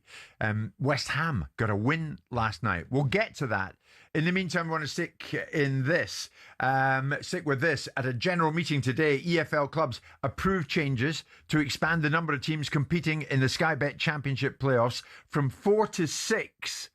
And that starts in the season 2026-2027. What it means is basically more of the clubs have a chance of going up to the promised land. If you finish 7th or 8th, you're still in with a chance of getting to the Premier League. That being the case, while there's still more jeopardy, there's still more drama, might it influence, if you like, in not a good way, diminish the quality of the club that actually gets to the Premier League? It diminished the actual Premier League itself. In other words, finish 8th, you can get to the Premier League. What do you think? Gareth is a Derby fan. Gareth, good morning. What do you think of this? Good morning, Jim. Nice to speak to you. Thank you. Good morning. Yeah, obviously, Derby County would benefit from this if that happened now. Yes. But I've got to say that, as opposed to Simon, I don't agree with it. I think the system works perfectly well as it is. I think the top 6, it's 4 straight games, and then you go to the final. It's always worked right from when Derby County got to the final against Leicester in 1995, and then I think there've been a few times after that. Right. You know, I mean, does it not increase the drama, though, Gareth? I think there's enough games in football as it is. I think the top 6 is reasonable, because I mean, quite often the 6th team do go up. That happened to Derby when they beat West Brom in 2007. But I think if the EFL wanted to address something that is unfair in the Championship, it's to address parachute payments. I think they should ban them, because if you look at the teams who are receiving parachute payments, I've noticed a few of them are starting to rise up at the moment, like Southampton and even Norwich. And that gives a complete unfair advantage to those teams, because there's teams like Derby County and Leicester who've had punishment points deducted. Yes, you know, when we had our difficulties and we lost 21 points. Right. Now, all these teams who are receiving parachute payments, as part of the rules, are receiving a financial benefit, which is equivalent to when Derby County went into administration. Simon, what would you say to Gareth on that? But the flip side of that argument, and I understand the point, is that you're carrying far bigger costs down to the division. You go up to the Premier League. In order to compete in the Premier League, you need to spend some money. Otherwise, you just come back down again. You come back down with a much greater wage bill than the opposition has. So there's a counterbalance to the fact you get a lot of money for coming down. And the second part is there is a constant desire to expand the commerciality of the EFL, to try and bridge the gap with the Premier League, because it's been created. You can't undo it. You can't put the genie back in the bottle. So to find ways to be able to monetize the league better, the only way you can do it, and the only way it's being done elsewhere in every other walk of life, whether it's the World Cup, whether it's the FIFA World Club Championships, or it's everything else you can see, is more games. So the Championship can only pull at one lever, and the one lever is, how do we get more money out of the broadcasters? How do we get more money out of fans? We create jeopardy in the league by making the season go longer for more of the division, and we create more broadcast value by putting on more playoffs. And out of it becomes more revenue for the teams. That's at its centre. That's hard to argue against, Gareth, surely. Well, I'm afraid not, because I think the problem with the parachute payments, and I see why they do it, but, you know, if you get relegated from the Premier League and you didn't receive parachute payments, you just have to write into your contracts that the players don't receive Premier League wages when they go down into the Championship. And all it's then they won't sign for the clubs then. But well, that's something that work out to filter its way through. It's not because it's all well and good having a utopian view. The real world. Hang on. Okay, you know best. Let me say what I want to say, because at the end of the day, the Championship, they've just created a series of teams that are bouncing up and down all the time. I mean, you can write them down and you see it. It doesn't. I mean, the real problem with football is there's too much money in the Premier League. They should split the money more evenly between the four divisions, but they're never going to do that. But I'd rather have a Championship where the teams are competing against teams that have got a reasonable, similar budget. Finish off with Gareth, Simon. What would you say to his points? He has his own views. He doesn't need me to help him change his views. He's set in his own way. He's obviously got a lot of experience about how the real world works in terms of signing players. What you will have is teams going up to the Premier League, coming straight back down. You'll have the utopian world of teams sitting inside the Championship forever and a day, having one season. And the reasons why parachute payments exist, whether the scale of a parachute payment needs to be negotiated, this idea that you seriously, in a commercial world of meritocracy, are going to share money with teams from League Two and League One is just silly. Yeah, okay. But he has his own views. And thanks for your call, though, Gareth. Josh is a Plymouth Argyle fan. Josh, what do you make of this? That there is an expansion now of the number of teams competing in the Sky Bet Championship playoffs from 4 to 6. Is it more jeopardy as far as you see it? I'm on the fence with it, to be honest. Obviously, it gives more teams an opportunity to potentially get to the final, but on the other hand, I can't understand why it's just the Championship teams and then the League One and League Two teams have had to vote for it. Why is it not across the board instead of just the Championship? Well, you might become part of the Championship. Yeah, I don't know why they wouldn't have it in all the divisions. I mean, the commercial value in the Championship, let's be honest about it, whether you like it or you don't like it, there is no commercial value in League One and League Two. The broadcasters are not the slightest bit interested in it. And the irony of it is that when we talk about the EFL as a league and everyone gets offended by what the Premier League does and how much money they take, it is absolutely replicated in the EFL model. Because currently, 80% of distributions go to the Championship, 12% go to League One, and 8% go to League Two. So it's replicated. Yeah, but the playoffs isn't a Sky TV programme. That's irrelevant. It is and it isn't. Game promotion. It's not just about television. Well, no, it's about money. It's not about increasing the jeopardy in the league just for jeopardy's sake. It's not about making more participants get an opportunity. It's because there's a commercial value to it. You're going to get bigger stadium attendances if you know your team have got a chance of getting into the Premier League, and you're sitting 17th in the league with 10 games to go, and you still fancy yourself to get an 8th spot. You're going to get bigger attendances live. Yeah. Are you a fan of the playoffs, Josh? Well, there you are. Part of the year. Well, more of them. Hopefully, it's just. In League One, like I just said, there's about a 5-point gap between the bottom 10. So it could create chaos, to be honest, if you had the more teams in the playoffs going for it. So, like I said, if it was across all the leagues, I think it would be a bit more interesting. Well, I don't disagree with the principle of it, but you can't win with everybody. No, you can't win with people that have already made their mind up. But the fact is that if you look at it and say the Championship, if it proves to be successful in the Championship, you can sure as day follow the night bet that League One and League Two will do it. We all know that the commercial value in the Championship drives the EFL, whether you like it or you don't like it. You can get offended by that if you want, but it's the fact of the matter. And it's all about how you drive the league in and of itself for the benefit of all the league. And the reasons why the Championship, once upon a time, I can tell you what would have happened. When I was around in the Football League, you'd have had League One, League Two clubs voting it down. Because what you'd have is the vote would have been divisible across 72 clubs, and if we're not getting it, you can't have it, right? But now you've got voting across the leagues now. About 20 years ago, Pierre Pafitas was put on a working committee to separate the powers between the leagues. So individual events that affected an individual league could be voted on by those leagues rather than voted down by 48 clubs that have no visibility of the requirements of being in the Championship trying to get into the Premier League.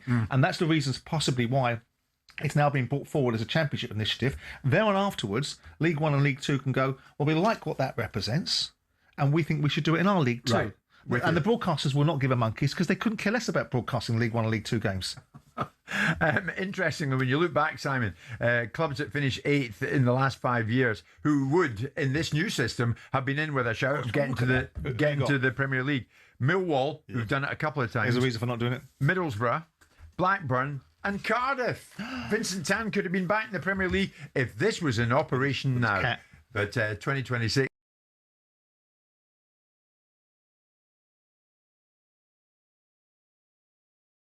That means it's 11:30.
Manchester United defender Harry Maguire has today been handed a 15-month suspended sentence by a Greek court following an incident on the island of Mykonos. Way back in August 2020, actually, Maguire initially was given a suspended sentence of 21 months and 10 days in prison after being found guilty of repeated bodily harm, attempted bribery, violence against public employees and assault. The very next day, Maguire and his legal team lodged an appeal against that verdict.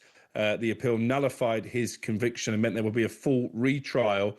The retrial was postponed on not one, not two, not three, but 4 occasions between 2023 and 2025. It finally started over in Greece today, and it concluded Maguire was guilty of non-serious assault, resisting arrest and attempted bribery. As I say, the sentence is 15 months suspended.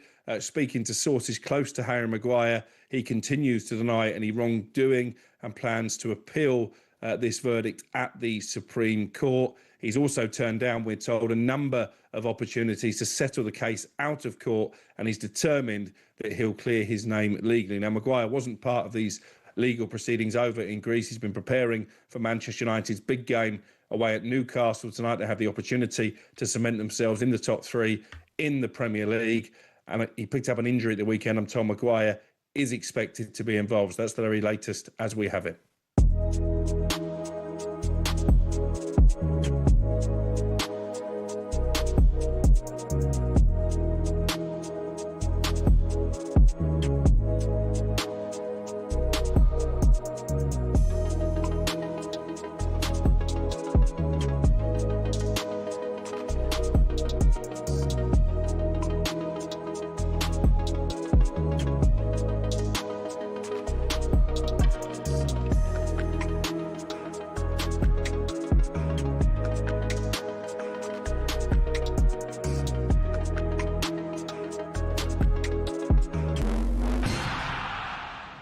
Former Premier League manager Alan Pardew says if Arsenal win this title, they'll need an asterisk next to their name. Here's why. It's a professional, functional display. They're good, they're strong, they're powerful. but there is nothing beautiful about them. That's the truth. Well, Fabian Hurzeler accused the Gunners of time wasting against Brighton and claimed only one team came to play. But Mikel Arteta is not having it. What a surprise. I mean, you just go back for the previous games and you will find a lot of comments like this always. I love my players. At the other end, Nuno Espirito Santo has hailed a big night for West Ham, who beat Fulham. We've been speaking to Nicky Hawkin from West Ham TV. And it's coming together at the right time. So it was a great result and it was a good performance last night. Not in terms of quality, but in terms of dogged fight, and that's what we need. Spurs are now just a point above the bottom three. They host Palace tonight, and Oliver Glasner might have to travel across the Thames on the team bus after being banned from driving for 6 months for speeding. And we understand Harry Maguire refused to hand over a 50 grand bribe to make his court case in Greece go away. The Man United defender has been given a 15-month suspended prison sentence following an incident outside a bar in Mykonos in 2020. We're told he'll appeal that decision.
It's showtime on talkSPORT with BetMGM. We're ready for the action.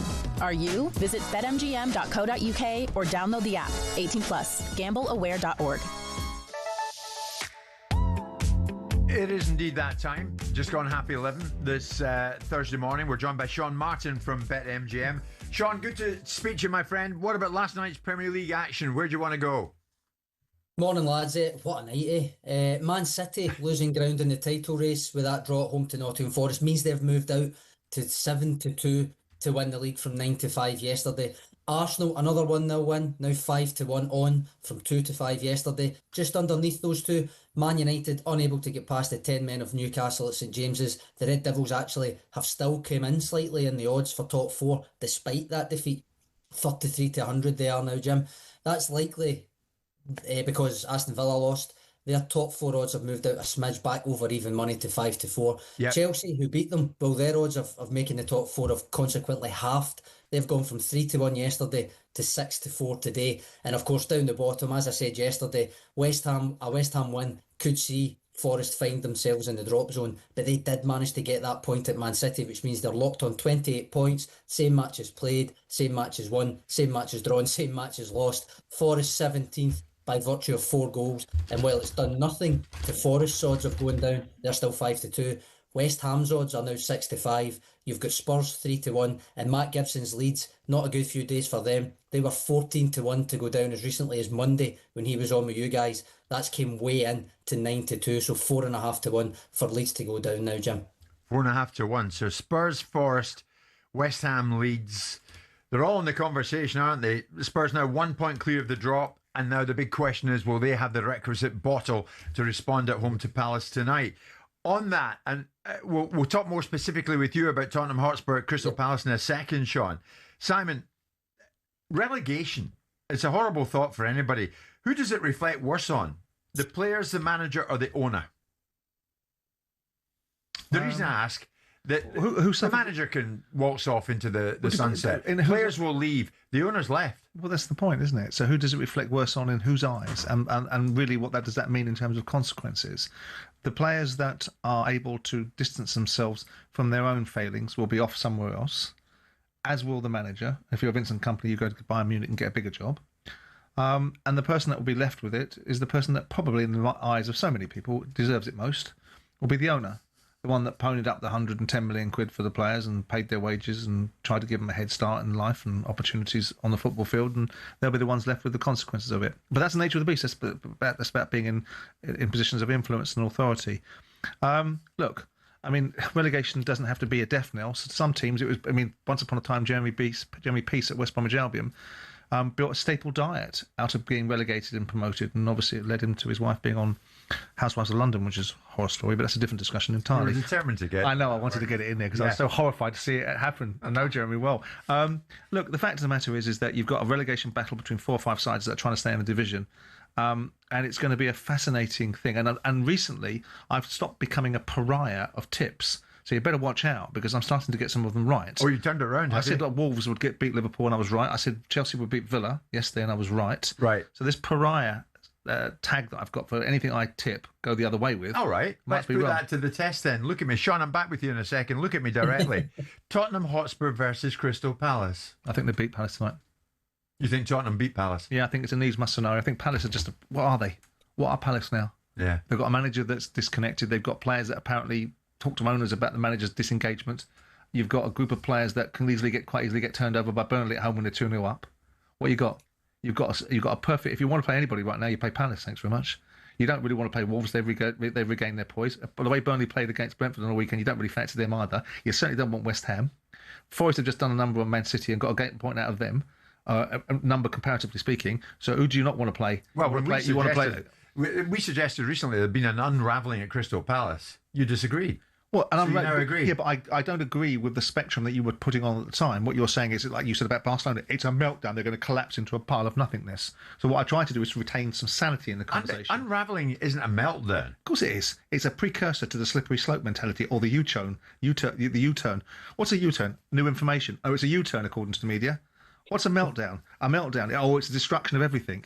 So it's not, is it? I try to add some about that. He does that now and again. He ends up having a conversation with himself. Makes sense, doesn't it? What are you guys at BetMGM thinking about Tottenham Hotspur Crystal Palace? Simon says Tottenham Hotspur win it. There's a death knell for Spurs fans. Based upon recent forecasts. Now go on, Sean. Yeah, I mean, it is an absolutely massive game for Spurs. 4 league defeats on the bounce. Only Burnley and Wolves have won fewer games. They're 11-8 to win it at home tonight. Palace 41-20. The draw hovering around about the 2.5 to 1 mark. After this, Spurs go to Atletico Madrid in the Champions League. Then it's Anfield to face Liverpool. Atletico at home, and then potentially an even bigger one with Forest going to North London, guys. But you can't forget Palace here. Simon mentioned them there. You guys mentioned them there.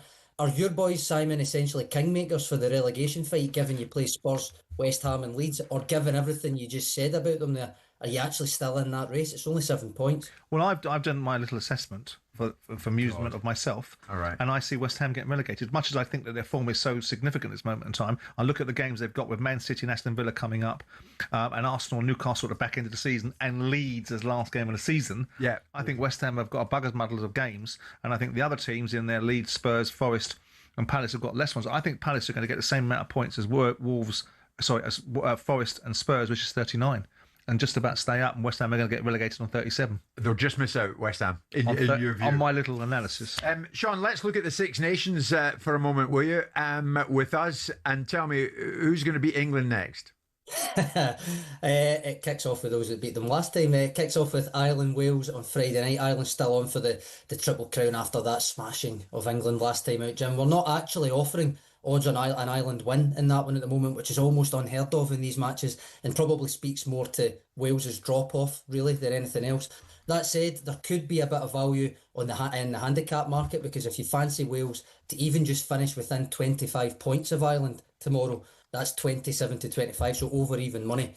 The Saturday games, well, France 4-11 for the Grand Slam, also odds on to go to Murrayfield and win. It's been close run things though, the last couple of meetings between them and Edinburgh. Scotland 13-5, having caused one big upset already. Why not another, is what I would say. Absolutely. And last but not least, Italy versus England, Saturday tea time. England ringing the changes. I think it was 9 changes they announced. And it is a strong Italian team, but still, England never lost to Italy in 32 meetings, and you'd argue a big comeback performance needed. England 3-1 on to win it. Italy just over 2-1 to make a bit of history, guys. Wow. You could do with a win, couldn't you? and Italy's the place. Yes, we could. It's disappointing. But notwithstanding that, it's because there's such expectation of us, where there's so little expectation of your team.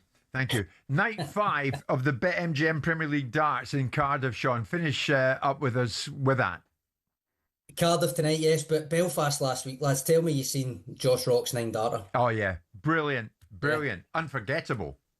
Honestly, superb stuff. And he got his set of 18-carat gold, 9 darts, gold darts from us as well, which I know he was the BetMGM gold darts. Could you give Simon and myself a couple of sets of those, Sean?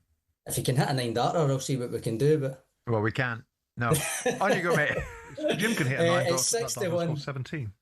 It's 6-1 for another 9-darter in Cardiff tonight. It's also Johnny Clayton and Gerwin Price's home night. They could actually meet in the final, Jim, if things go their way. Brilliant. You're getting 10-1 for Clayton to win it, 13-2 for Price. The two Lukes could also meet in the final, though neither have actually been in one at all yet. Littler currently second bottom, Humphreys third bottom, which to be fair just makes for a kind of ominous feeling for the others, you'd imagine. Littler won here in Cardiff last season. He's 13-8 to do it again tonight, Jim, and get his BetMGM Premier League season properly up and running. Brilliant. The two Lukes haven't managed it yet. That's intriguing, isn't it, Sean? And Sean, you went through the whole roundup without even mentioning Martin and Celtic and winning at Pittodrie. I mean, it was, job done, Jim. Not the best performance again, almost the flip side probably of what we've been used to lately. We started with an early goal, and then it was kind of squeaky bum time towards the end. Points on the board and all that, up to second again, leapfrogged Rangers. I looked at the odds earlier. Rangers are now out to, I think, 3-1, Celtic about 2-1, and Hearts still favourites at 11-10. Sure. Ibrox next up on Sunday. On Sunday. That is a massive game in the Cup, is it not, Sean? Rangers Celtic in the Cup on Sunday, and Sam Matterface and Alex Crook, no doubt, will be giving that the hefty treatment tomorrow morning on this very station. Thank you so much. Visit betmgm.co.uk or download the app. 18 plus, begambleaware.org. It's showtime on talkSPORT with BetMGM. Keep things golden with responsible play at betmgm.co.uk. 18 plus, gambleaware.org. Simon, just before we hit the break, something caught my eye this morning. Did it? It was a bunch of quotes from Emma Raducanu. Oh, yeah. Is there such a thing as a coach who, interestingly, doesn't coach their athlete what to do? Emma, as we know, is searching for the 10th coach of her career. She's had trouble holding on to somebody that fits the bill for whatever reason. She says, I've had a lot of people telling me what to do, how to play, and it hasn't necessarily fit. So I want to come back to my natural way of playing. I don't necessarily want to have one coach in the role because anyone I bring in is straight away going to be scrutinised, even if it's a trial. So she says her mind's open to having a new coach, but it's just that I would rather someone doesn't come in and tell me, let's do this, and I disagree with it, but have to listen to that person. What on earth is that about? What is a coach if that coach doesn't come in and suggest, Emma, I reckon, instead of doing that, we do this, and instead of you doing this, we do that? In other words, gives Emma Raducanu advice as to how she might improve her game and bloody win something. Well, she says that at the end of that sentence that she is being told what to do, and then they have to do that. Well, she doesn't have to do that because she's the employer and the coach is the employee in the relationship. I wonder if it's about the manner in which she won the US Open. I mean, it was phenomenal that she did. I mean, she had a far easier tournament in terms of the quality of the opposition she played all the way to the final until she played Elena Fernandez, I think, in the final, and then she played a recognised seeded top player. But she blasted everybody off the court, and the manner in which she played was, there was even the best players, even the most gifted players, play an element of percentage in their games. She hit the lines on every single shot. She went for every shot in every single rally, and for some remarkable set of stats and a remarkable outcome, she won a tournament by just blazing the opposition off the court. Yeah. And there might have been a thought process in coaching her that that's not a sustainable way to play. You're not going to win things. You've won this tournament, and that's wonderful, and that's an outlier mentality, and we want to take that, we want to enhance it by sophisticating it and building other things around it, some variety and opportunities to expand your game. Sure. And she might be looking at it, I'm just trying to think what she's trying to say without actually knowing the person, and saying, well, what got me to where I wanted to be was playing a certain way, and all of you so-called experts that come in and pollute my thinking and take my enjoyment out of the game. I'm prepared to live with the consequences of a balls-out approach to hitting lines and going after the game the way I want to. And maybe conventional wisdom that is seeded in coaching isn't sitting well with the way that she wants to play. We'll see. I mean, it seems to me, if she goes along these lines, she'll be on coach number 11 before the 10th is gone. With the greatest respect to all of us that opine on it, she's not a member of a team. She's accountable to herself.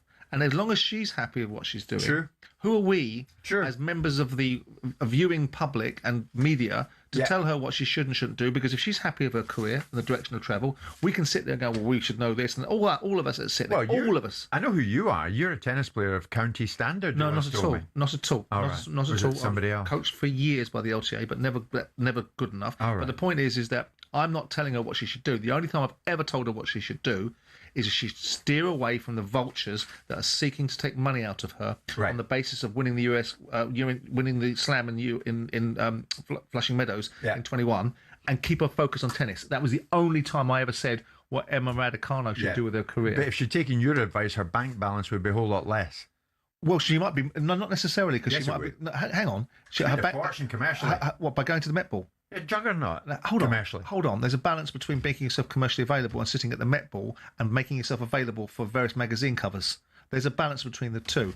And she would, if she'd have continued to progress her career and focus on the court, she'd have made just as much money, if not more, by making herself the elite player amongst the competition and got monetised through that vehicle. Okay. Emma, if you're listening, good luck with the next coach, whoever that may be. We're live in talkSPORT with Selco, where the trade goes.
Could it be the end of Igor Tudor?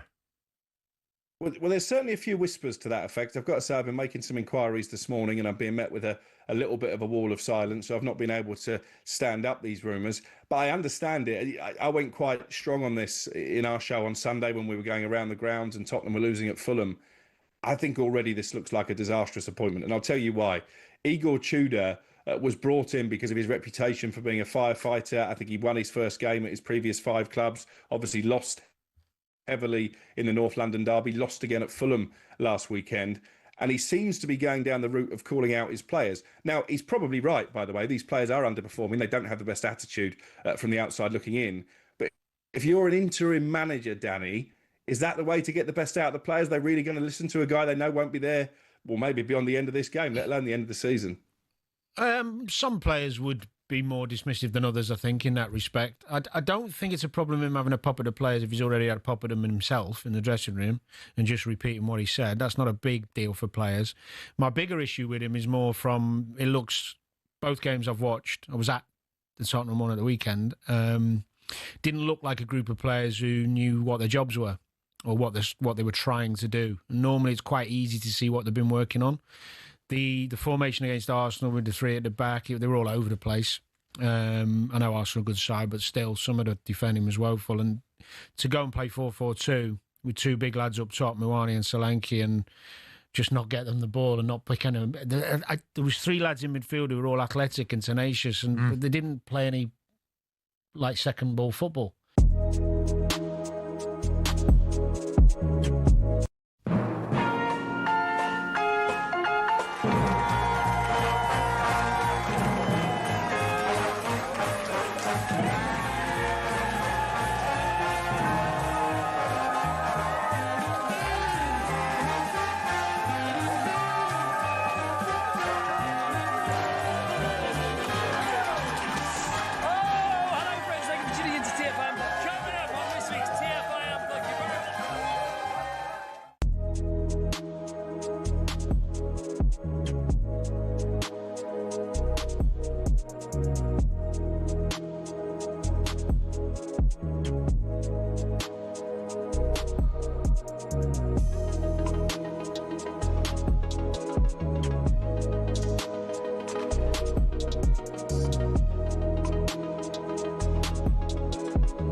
Jim White and Simon Jordan. 2 will become 3 very shortly, or 2.5 really, when Spencer Oliver slides under the door and joins us for the final hour. And we're looking forward... Heightist, you know that, don't you? That's Heightist. And we're looking forward to talking boxing with Spencer and Tony Yoka, who's going to be fighting Lawrence Okoli very soon. I've just seen Tony through the glass, and he is a formidable gentleman. This fella is a formidable journalist with a formidable following on Twitter. One of the biggest names in sports journalism, famed for his in-the-know transfer dealings, Fabrizio Romano is the man in question here. But the question that goes from many people at this particular time regarding Fabrizio is there a fine line between being a top journalist and being an influencer? Or can you be both? What's Romano done? He's been criticised after he posted a video on Twitter to his 27 million followers, which essentially, in the eyes of many, was an advert for Saudi Arabia and their humanitarian aid. Now, the video itself is about a couple of minutes long, but we've cut it down. This is Fabrizio. King Salman Humanitarian Aid and Relief Center. Over 10 years since its inception, the center has implemented 4,212 projects in 113 countries worldwide, reflecting the leading humanitarian role of Saudi Arabia. 155 cases evaluated, patients from 28 countries across 5 continents. The Kingdom of Saudi Arabia ranked second globally and first in the Arab world in humanitarian aid for 2025 and topped the list of the largest donors according to the United Nations Financial Tracking Service, FTS. So for 2 minutes, Fabrizio tells us and lauds and applauds the work that is done by the King Salman Humanitarian Aid and Relief Centre. But some other journalists have laid into Fabrizio for the post, some suggesting now that he helps unsettle the transfer market by putting up paid posts from agents and others. Nick Harris, who's a top journalist, said, Romano, the man who will say or do anything for anyone for a payday. A shill and a fraud, anyone with any first-hand knowledge of him posting stories for money, please get in touch.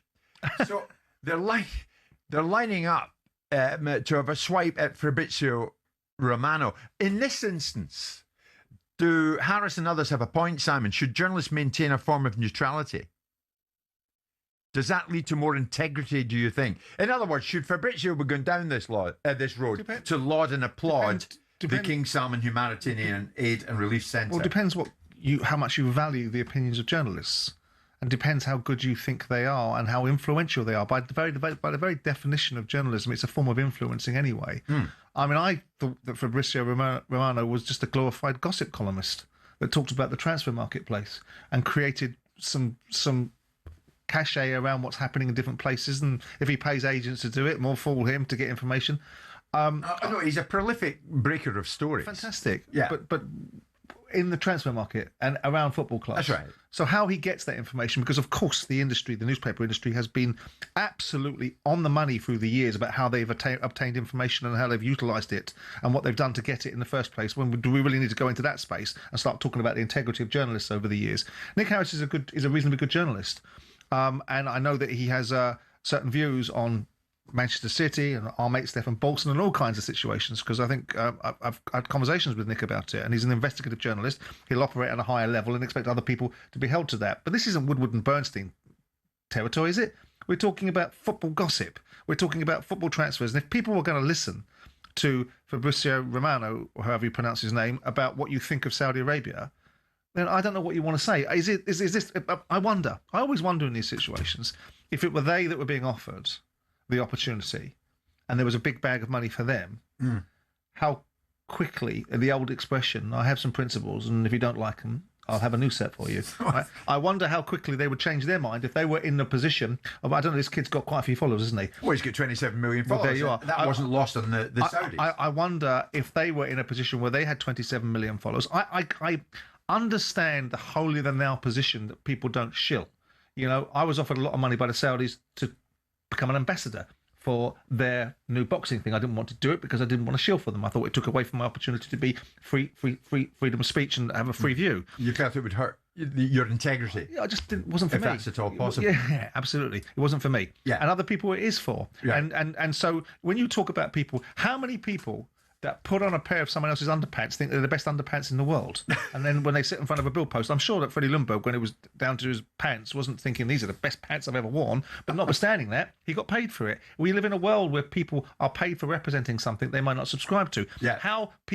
What we should be looking at is who listens to it and how they take it seriously. Yeah. I'm not offended by it because I don't structure my worldview upon what journalists write. Oh, don't you? No, I do not. Okay. Most certainly I do All not. right. In fact, I do the polar opposite. I see. But only this show could talk about Fabrizio Romano's post about the King Salman Humanitarian Aid and Relief Centre and end up talking about Freddie Ljungberg's underpants. 12 noon, we're going to talk boxing next. Stay with us.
I've got some sad news in the Cundy household, mate. Go on, what's happened? So the lucky Mr. C took our little dog out, Crumble, a little small Bichon. Took him Crumble. out. His name's Crumble. Took him out for a walk on Bit like Chelsea. Saturday morning, and he's running around like you're happy as a And all of a sudden, she noticed that Crumble's having a bit of a limp up. He looks like he's crumbling. He wants to come off. He's giving one of them with his front paws. Yeah.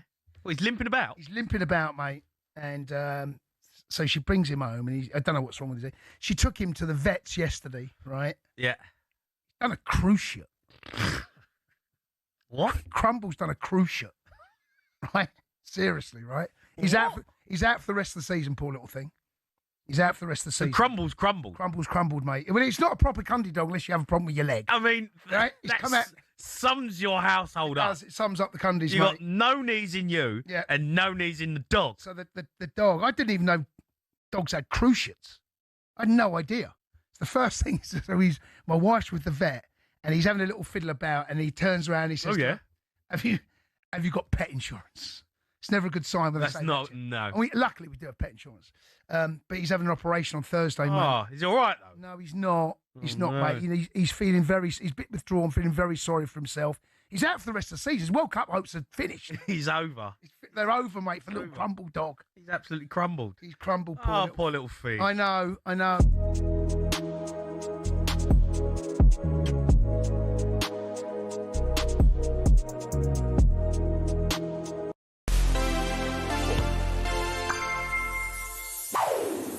We all know it. That moment when France were reduced to 10 men in the 2006 final. But Zinedine Zidane's World Cup story was so much more than those antics in Berlin. Despite a meteoric rise to prominence in the early 90s, Zidane wouldn't really start his World Cup career until 1998. See, France didn't even qualify for 94, so they had some making up to do on home soil. Ahead of the tournament, Zidane was flying. Back-to-back Serie A titles and Champions League finals with Juventus, but things didn't exactly go to plan. In France's second group game, he was shown one of these. I mean, we were so busy getting angry at Bex for his red, we didn't even realise Zidane was getting properly dug out in France for the 12 days before. The French public demanded he be kicked out of the squad and sent home, but manager Aimé Jacquet held firm and brought him back 2 games later. After his return, he'd start every game until the final, where he was quite simply brilliant. He scored not once, but twice, and this was the moment he'd been waiting for. There was national jubilation, and all was forgiven. He was even rewarded with a Ballon d'Or to cap off a near-perfect year. France won the Euros 2 years later and so were red-hot favourites at the 2002 World Cup. But the table will tell you things did not go to plan. Now, come 2006, France, now captained by Zidane, are one of the favourites again, but they made hard work of it. They won just one game and finished second in their group, which meant they had to beat Spain, Brazil and Portugal en route to the final. Then, the moment we all remember. Zinedine, just leave it. Walk away. Zinedine, no! And that meant he became only the second player in history to be sent off twice in World Cups. France lost, but he still won the Golden Ball. As you can see, he was thrilled. Or furious. Zidane never played again, but across 3 tournaments his story had everything. Disgrace, glory, infamy. We don't like our heroes clean anyway, do we?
We never tire of playing that every week. When you hear he's from Barnet, you think Spencer Oliver. And we're about to talk boxing. And Spencer's right beside me here, alongside Simon, in the studios of talkSPORT. Do you wish you'd come from somewhere a bit more exotic? Like from Baton Rouge. It's Spencer Barnet. What's wrong with Barnet? Barnet. I suppose Barnet's all right. I could give you an interesting fact about Barnet if you like. Do you know that Barnet is the highest point between Barnet and York? Really? Yeah. All I know is you've got a dodgy Barnet. Very good, Simon. Spencer, very good. thank you for that. And without any further ado, the 3 of us have become the 4 of us because we're in the company of an extremely good fighter. The other day, Lawrence Okoli stopped by, British heavyweight contender. He returns to the ring next month. And who's he going to fight? I'll tell you who's going to fight. He's in the studio with us now. He fights former French Olympic gold medalist Tony Yoka in Paris. The 2 will go head-to-head on April the 25th. And this will mark Okoli's 4th fight at heavyweight after stepping up from cruiserweight. We heard from Lawrence Okoli. Let's hear from his opponent, Tony Yoka. Bon après-midi. Bon après-midi. Oh, hello. Good afternoon. Pretty good French. Great to have you here in studio. Yeah, that's all he's got. That's all he's got. That's me done. Tony, good afternoon. Good afternoon. Great to have you on board. Fight camp is underway. Yeah, definitely. How are you feeling about this? You sat down moments ago and very briefly I said to you, how are you doing? Yeah, good. I'm going to win this. I'm going to win it. You have absolutely no doubt, do you? No doubt. Like I'm confident. You see, as Spencer said, I have been through some tough things last years, but it's been 2 years now I train with Don. I feel really good with him. I'm happy. I'm happily married. I'm father of 5 kids, and I just want to beat some guys in the ring, and now I got the opportunity. You're the father of 5 kids. Yeah. You look about 21. I'm not. This is amazing. This is fabulous. So, but when you look at Lawrence Okoli, what do you see? I see a guy that wants to fight because Lawrence been calling out people those last months. I saw him in Germany once, wanted to fight Caballero too, but this is why I'm not really surprised why he accepted that fight, because I saw him in Nigeria when we both fought in December, and we were talking about the possibility of having this fight, and I think it's a great opportunity for me because he's ranking #1 now. Yeah, absolutely. I think that I was speaking to Lawrence as well out in Dubai, and he was saying that any of the upcoming contenders. They're the fights that he wants because obviously the title is held by Alexander Usyk. We don't know what's going to happen with that WBC belt. Agit Kabiel is the interim champion. So effectively, in a mad way, Tony, we were talking about this, weren't we? 2 years you were with Don Charles. You're boxing at places like Brentwood Leisure Centre, trying to rebuild, get yourself back together. Yeah. You've done that. You've won your last 4. And out of nowhere, you get an opportunity for effectively a final eliminator for a world title. That's his life. When you put the works on and when you believe in yourself, that's life. I think I deserve that title shot because I'm Olympic gold medalist. They don't give it like for free. So I won my last 4 fights. Some of them was tough, and now we just proved to the world that I deserve to be there. Lawrence Okoli is looking forward to meeting you in the ring. He was in the other day, Tony.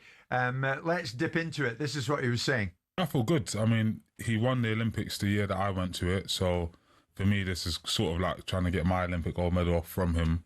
But he's out and out, he's a good fighter. You're going to see me fight with a lot of passion and ferocity. I think when you're boxing a taller guy who's okay with sneaking a little split decision win or whatever else, you have to go and get him. So I'm looking forward to putting it on the line.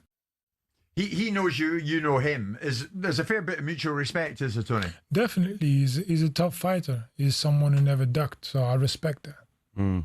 I mean, have you had history together before, as in sparring together? I know you were in the We never sport together. We went to the same Olympic Games, but we never sport. It was to the cruiserweight. It wasn't a cruiserweight. Yeah. He picked up the bronze medal. You got the gold medal that year. Yeah. So it's an interesting time, and an interesting clash. Did you ever think you was going to fight him?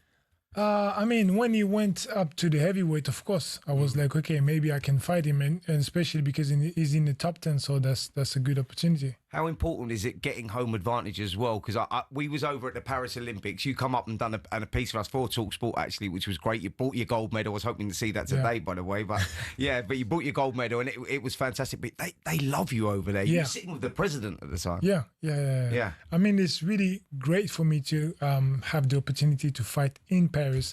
I know Frank and George Warren been telling me that they want to build something great in France too. So yeah, let's do it. I'm really, really happy about the fact that I'm going to fight in front of my public. I mean, winning a gold medal. What has the transition been like, Tony, going from Olympic gold medalist to professional fighter? It's really tough. It's really tough because it's not the same style of boxing. But I am really, lucky because I was Olympic champion, really, how you say, opposite of old, young. Oh, young. I was really young. I was 24 years old. Yeah. And this is why now I'm 33. I'm not even old for a heavyweight. I think I come to the perfect age right now.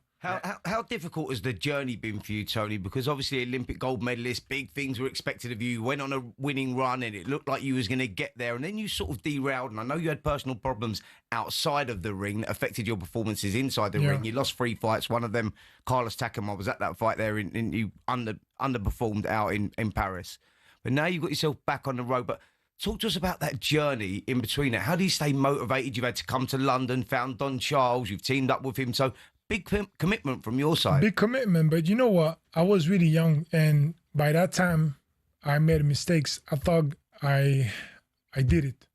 When I was Olympic champion, I thought I did it. I thought this was it. You're there. Yeah, I'm there. And then I'm just going to take a boat to the world title. It's just going to be like this, And no, that was a mistake because that was the beginning of my career.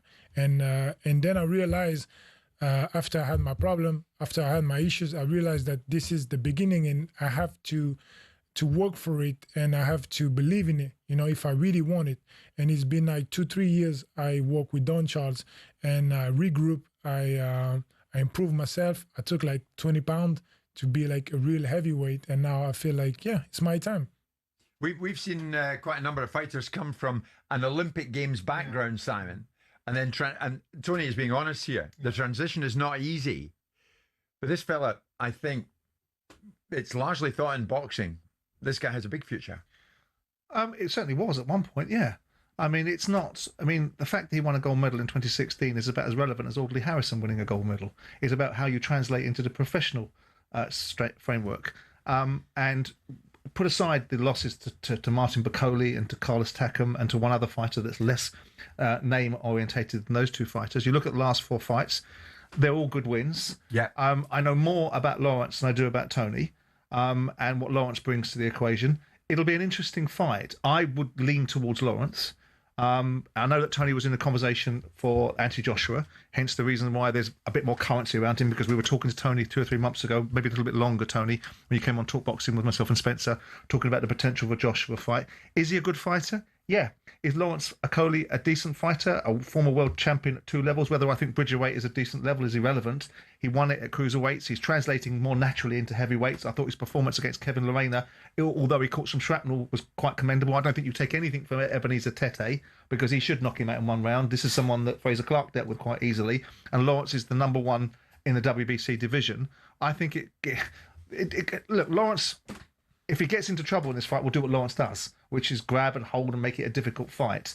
I wouldn't like to pick it, but if I was going to pick it, I would lean towards Lawrence. And you don't mind that? You don't mind I don't Simon? mind. I don't mind. That's his opinion, but the fact is, if you do mind, deal with him right now.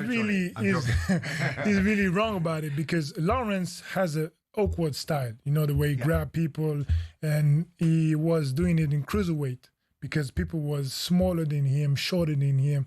But now we're in heavyweight, and he hasn't fought a real heavyweight. You know, I'm taller than him, I'm bigger than him, I'm physically stronger than him. Look, he cannot rush me or trying to be like ferociously, like he said on the video.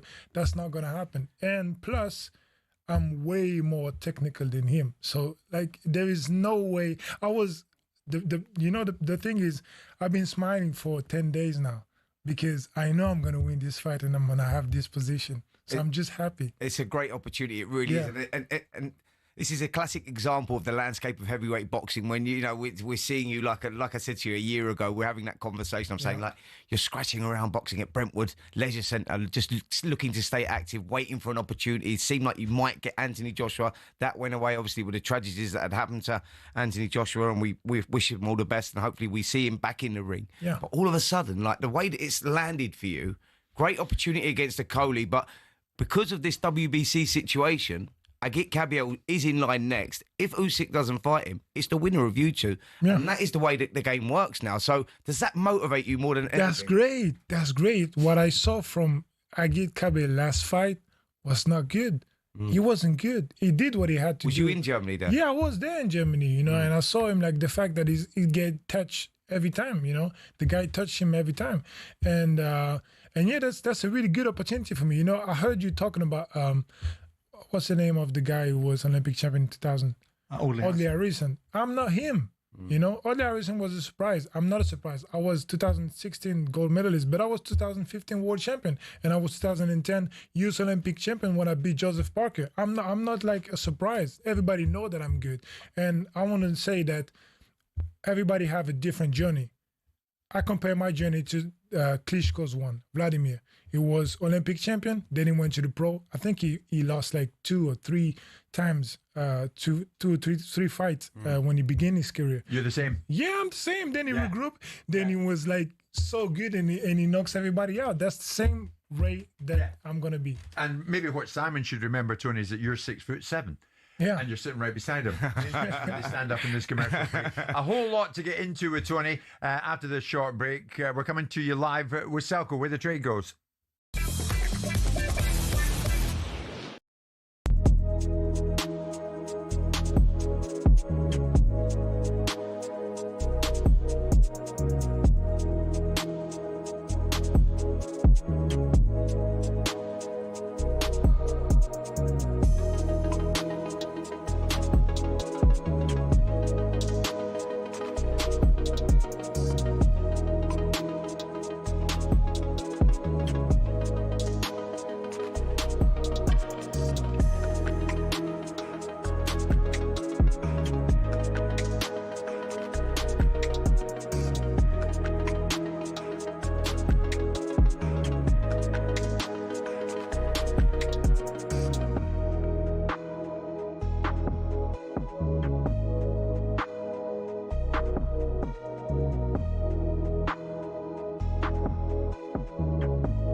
We've got Richard, the Liverpool fan, with us now. Richard, what do you make of Arne Slot's comments yesterday in the manner in the defeat against Wolves? Well, first of all, I'd like to say good morning, which it is for some people. I'm an ardent talkSPORT listener, and I take on board all your comments. The first thing I'd like to say is Simon Jordan cracked it last year when he said it's all right for Slop to win the league with Jurgen's squad. The proof of the pudding will be when he has his own squad. And Gabby's comment about he should focus on Liverpool playing football, not what he thinks about the rest of the league playing football. And I said before Christmas, we're not going to qualify for Europe. Without a shadow of a doubt, we're not going to qualify for Europe, which would mean we won't have the funding, we won't entice any good players in the summer season, the close season. And I just think Liverpool are going to react to this situation too late. And by the time they react, Alonso will be somewhere else and we'll be left hanging in the wind with no one. What are you saying? Get rid of the manager now? I am, because why talk about what the rest of the league's doing when you've got problems of sorting out your own team? He should be focused on getting Liverpool playing football. And it's always, oh, we was unlucky. Oh, we've done this, we've done that. I'm sorry, he's just not got the fibre.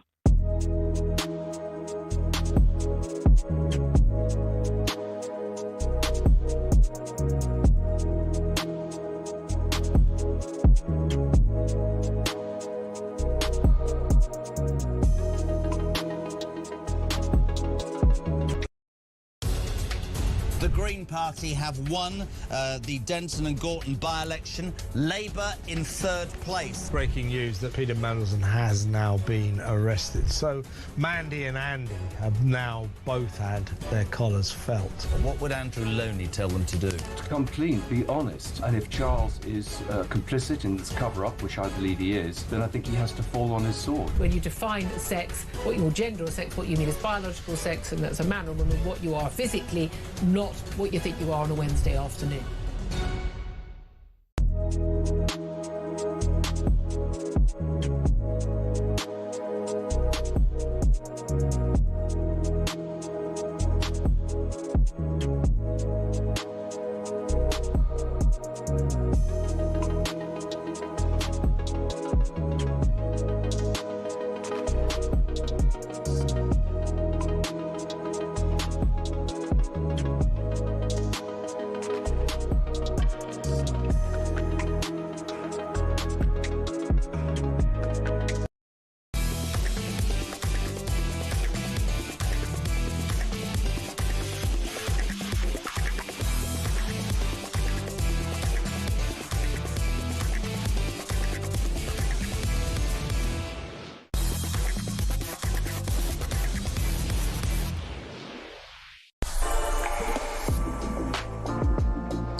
Past 12 this Thursday lunchtime. Jim White, Simon Jordan, Spencer Oliver. That means we're talking boxing, as we always do at this time of the week. British heavyweight contender Lawrence Okoli returns to the ring next month. That ring will be in Paris, France, and he will fight the French Olympic gold medalist Tony Yoka in that part of the world, and it's eagerly awaited. Tony Yoka, French heavyweight fighter, is in studio with the three of us right now.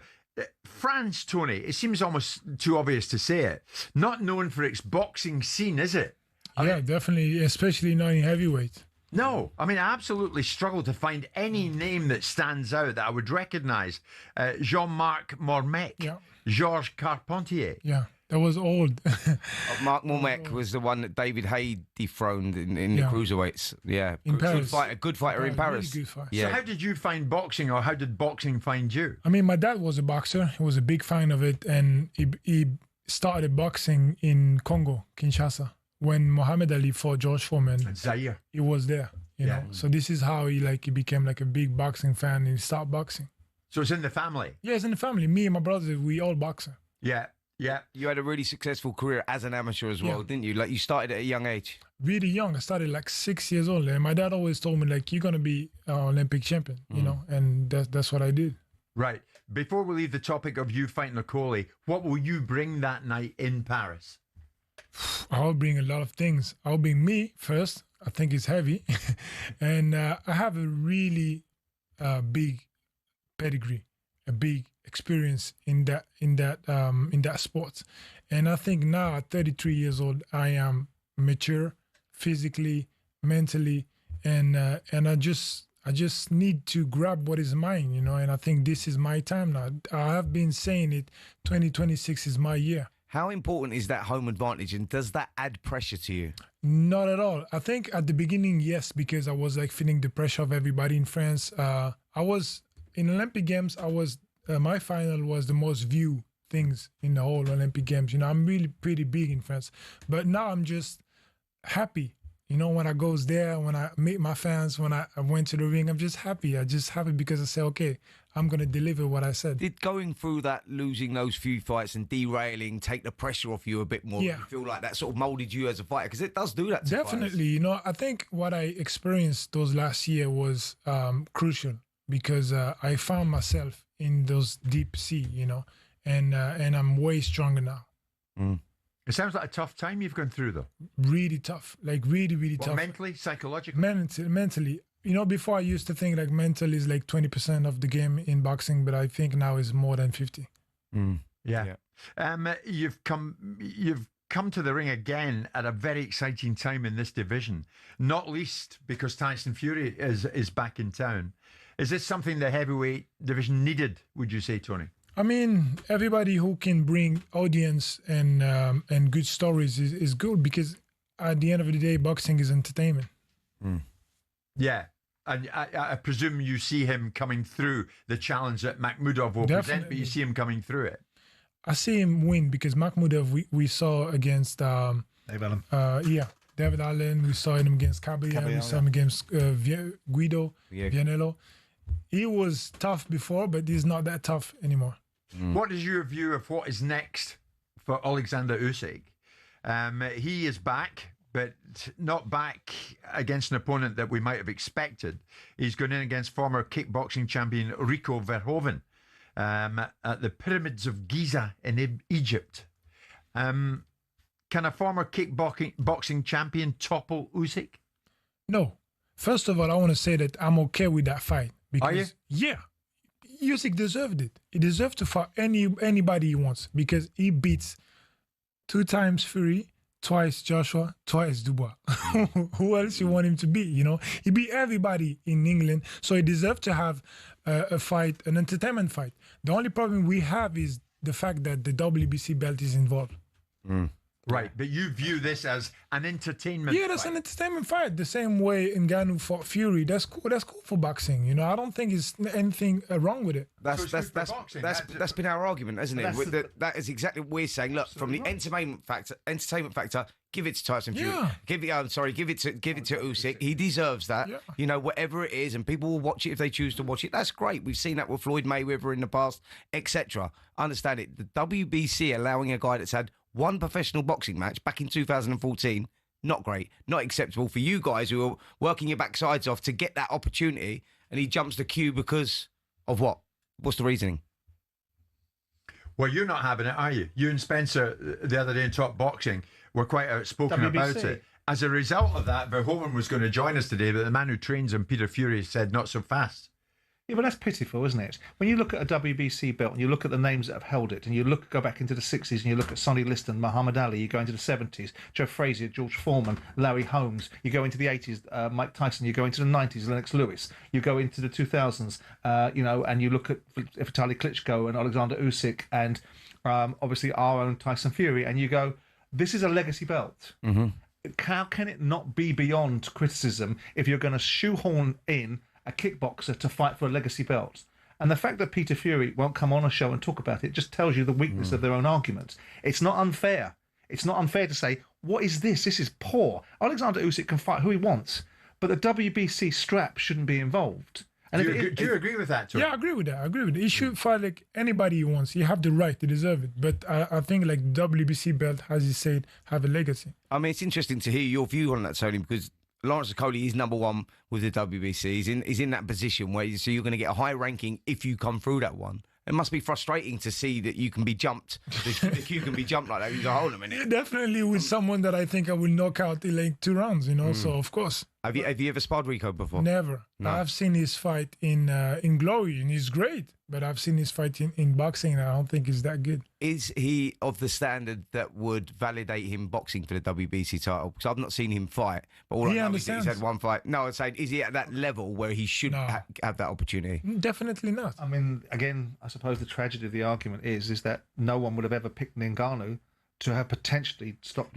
Tyson Fury, and most people think that he would have lost that fight. It's not about who he's fighting. I do think there's a morality behind it, because I do think Alexander was very big about the opportunity that Anthony Joshua gave him to fight for a belt, and it catapulted him into other things. So there's people like Cabiel that have been waiting around for 18 months that really should be fighting for this belt now. Yeah. And if they want to go and make a bundle of money off these sort of crossover fights, then by all means, but let other fighters. It's more about the ranking system, and that's what it is. And the ranking system is there for a reason. This is why sometimes we're criticizing the UFC nanoweights, but they're good. You know, the contender always fight the champion. That's right. Other fights excite us, Tony, though. I mean, Fabio Wardley goes in against Daniel Dubois very soon. Yeah. I presume you rate these two highly. Of course. That's a big match. That's a big match. Everybody wants to see. Who wins it? I think Daniel's going to win it. I mean, I need to see Fabio in a tough fight. You know, it's for me to see Fabio world champion is a surprise. Because like 2 years ago, he wasn't in that kind of position. But he have won every fight he did. But I need to see him against like a tough opposition. His last fight against Parker, the stoppage was, I think, a little bit too soon. So I need to see against Dubois. So you return to the ring against Okoli next month in Paris. Yeah. You want the name of Tony Yoka. You want your arm to be held aloft. Simon thinks, as only Simon can do, because he will say it as he sees it, he thinks Lawrence Okoli will do it. Who do you take in the night, Spencer? Lawrence Okoli will start favourite. He has to start favourite, but he's not been tested at heavyweight. It's an interesting fight, and that's why, you know, that's why I love it, because I know Tony's ability. I know he trains with Don Charles, so I've seen him up close and personal. I know what he's got. I know what he's been through. So it's for Tony Yoka now to prove to the world and prove to himself that he belongs there. But, you know, if you're looking at the bookies' favourite, of course, Lawrence Okoli, he's the guy in form. He's the guy that will start as a favourite, but it's a great fight. You know that, imagine the fight in your mind at this moment, Tony. Yeah. How does it end? I mean, a victory. I don't know if it's a knockout. I don't know if it's a point. I just want to say that he doesn't have anything better than me. I'm faster than him. I'm bigger than him. I can hit tougher than him. I can wrestle bigger than him because I'm a better athlete than him. I'm smarter than him. I mean, I'm prettier than him, man. There you go. What does he have? Well said. Tony, thank you so much for being with us. Merci bien. Tony Yoka with us, former gold medalist from the Olympics, in studio this lunchtime, and now it's the real deal. He's up against Lawrence Okoli next month, but in Paris. So the man has home advantage. It's 12:30.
Game, Chelsea boss Liam Rosenior was asked if he feels there is a disciplinary issue at the club. No, it's hard to put your finger on it. You have older teams that have disciplinary problems. There's many aspects to what we need to do, but it needs to change. I hold my hands up to that, and it's something we need to start. We're back in tomorrow. We need to have a discussion as a group. We need to make sure that we go into Aston Villa with 11 men on the pitch for 95, 96 minutes to give us the best chance to win the game. Do you think you've got disciplinary? No, what do you mean? I don't think I know. I don't think I know. You cannot have that amount of red cards in the season, and they're not. It's not coincidence. You know, just that red card with the Neto one. Yeah, when I was doing the comms, right, and that is a tackle where he's taking him down. He don't want to run in the corner. He's probably Martinez come off the bench. He don't fancy it. He's running. He's like, I don't really fancy it. He's taken a little bit of a cheat's way out. He's brought him down. Yeah, and he doesn't want to. That's a tackle for someone that's not on a yellow. I don't think he knows he's on a yellow card. I'm not excusing it because it's another cheap yellow card. And the problem you've got, and I've watched every Chelsea game, is we pick up cheap yellow cards, and cheap yellow cards can lead to expensive red ones. Yeah. And I see Enzo Fernandez yesterday, Pedro Neto sent off. Enzo Fernandez, our vice captain, gets another yellow card for throwing the ball down. Right? That's got to be cut out. Your discipline has got to be on point. And I can't excuse it, and I'm not going to excuse it. It's absolutely terrible. Our discipline record this season is nothing short of shocking.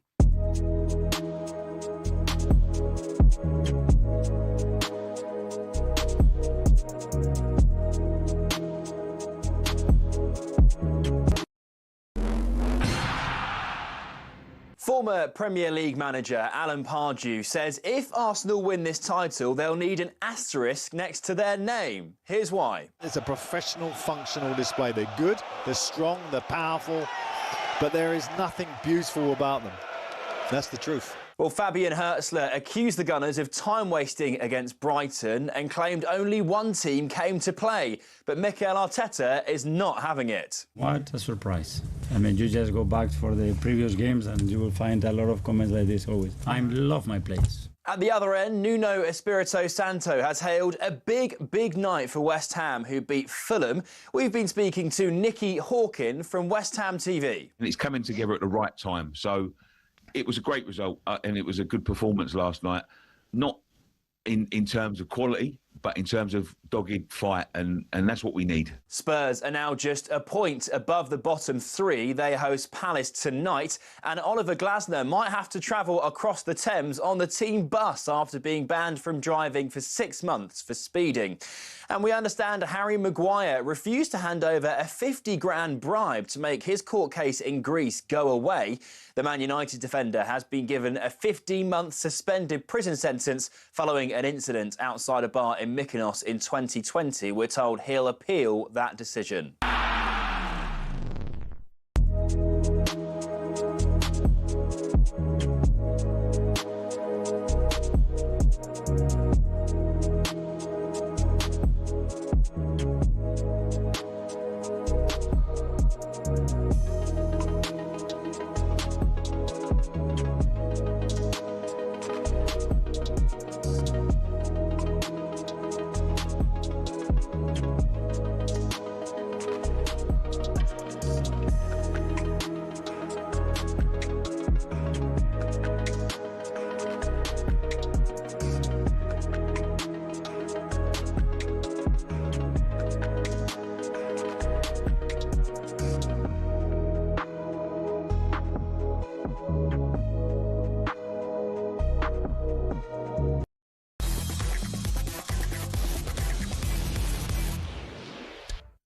Boxing update on talkSPORT with DAZN, the global home of boxing. Sign up now at dazn.com/boxing.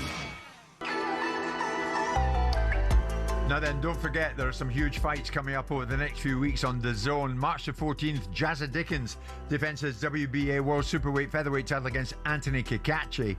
On March the 21st, George Liddard takes on Tyler Denny for the British Commonwealth titles. Then on the 28th of this month, the future heavyweight champion of the world, Moses Itoma, takes on Jermaine Franklin. Watch all of these fights only on DAZN. It's Jim White, Simon Jordan and Spencer Oliver live in studio. Tony Yoka, what a nice guy. Lovely what guy, a good guy, Spencer, and he can fight too. Yeah, crazy journey that guy's been on. He's always had an immense amount of talent, and I think what he's been through outside of boxing has made him mentally stronger as well. It's going to be an interesting fight, him and Lawrence Okoli, that is for sure. It's a great fight. It is indeed. If he can replicate the talent and the potential that he had when he came out as an Olympic gold medalist, because he was an elite fighter that everyone thought was going to be a shoo-in to win the world title. Yeah. And he's gone a different direction because ultimately the challenges that he's had. If he can replicate the potential that he had and caress that into an outcome against Lawrence Okoli, then the world is oyster. Yeah. Caress that into an outcome. That was poetic. Yeah, I was trying to think of a different word, but I couldn't. No, it was nothing. No, that'll do. We always build up to the big fights, and the aftermath we look at in some detail as well. There was a big all-British fight very recently. Lee Wood up against Josh Warrington. Lee Wood had won first time around. Would he do it second time around, or would Josh Warrington avenge the first defeat? Well, Wood did it again. He outpointed Warrington in their rematch at Nottingham's Motor Point Arena, securing a second win over his great rival. Lee said afterwards, not sure what's next for me. Warrington said that he wouldn't rush into any decision, but suggested that he might hang up his gloves after a fifth loss in 38 bouts. Now that thus is settled, what is next for Lee Wood specifically? Lee joins us live. Lee, good afternoon. You're right, mate, yeah? How are you guys? Good, looking as if the battle scars have gone already. Great to have you on board.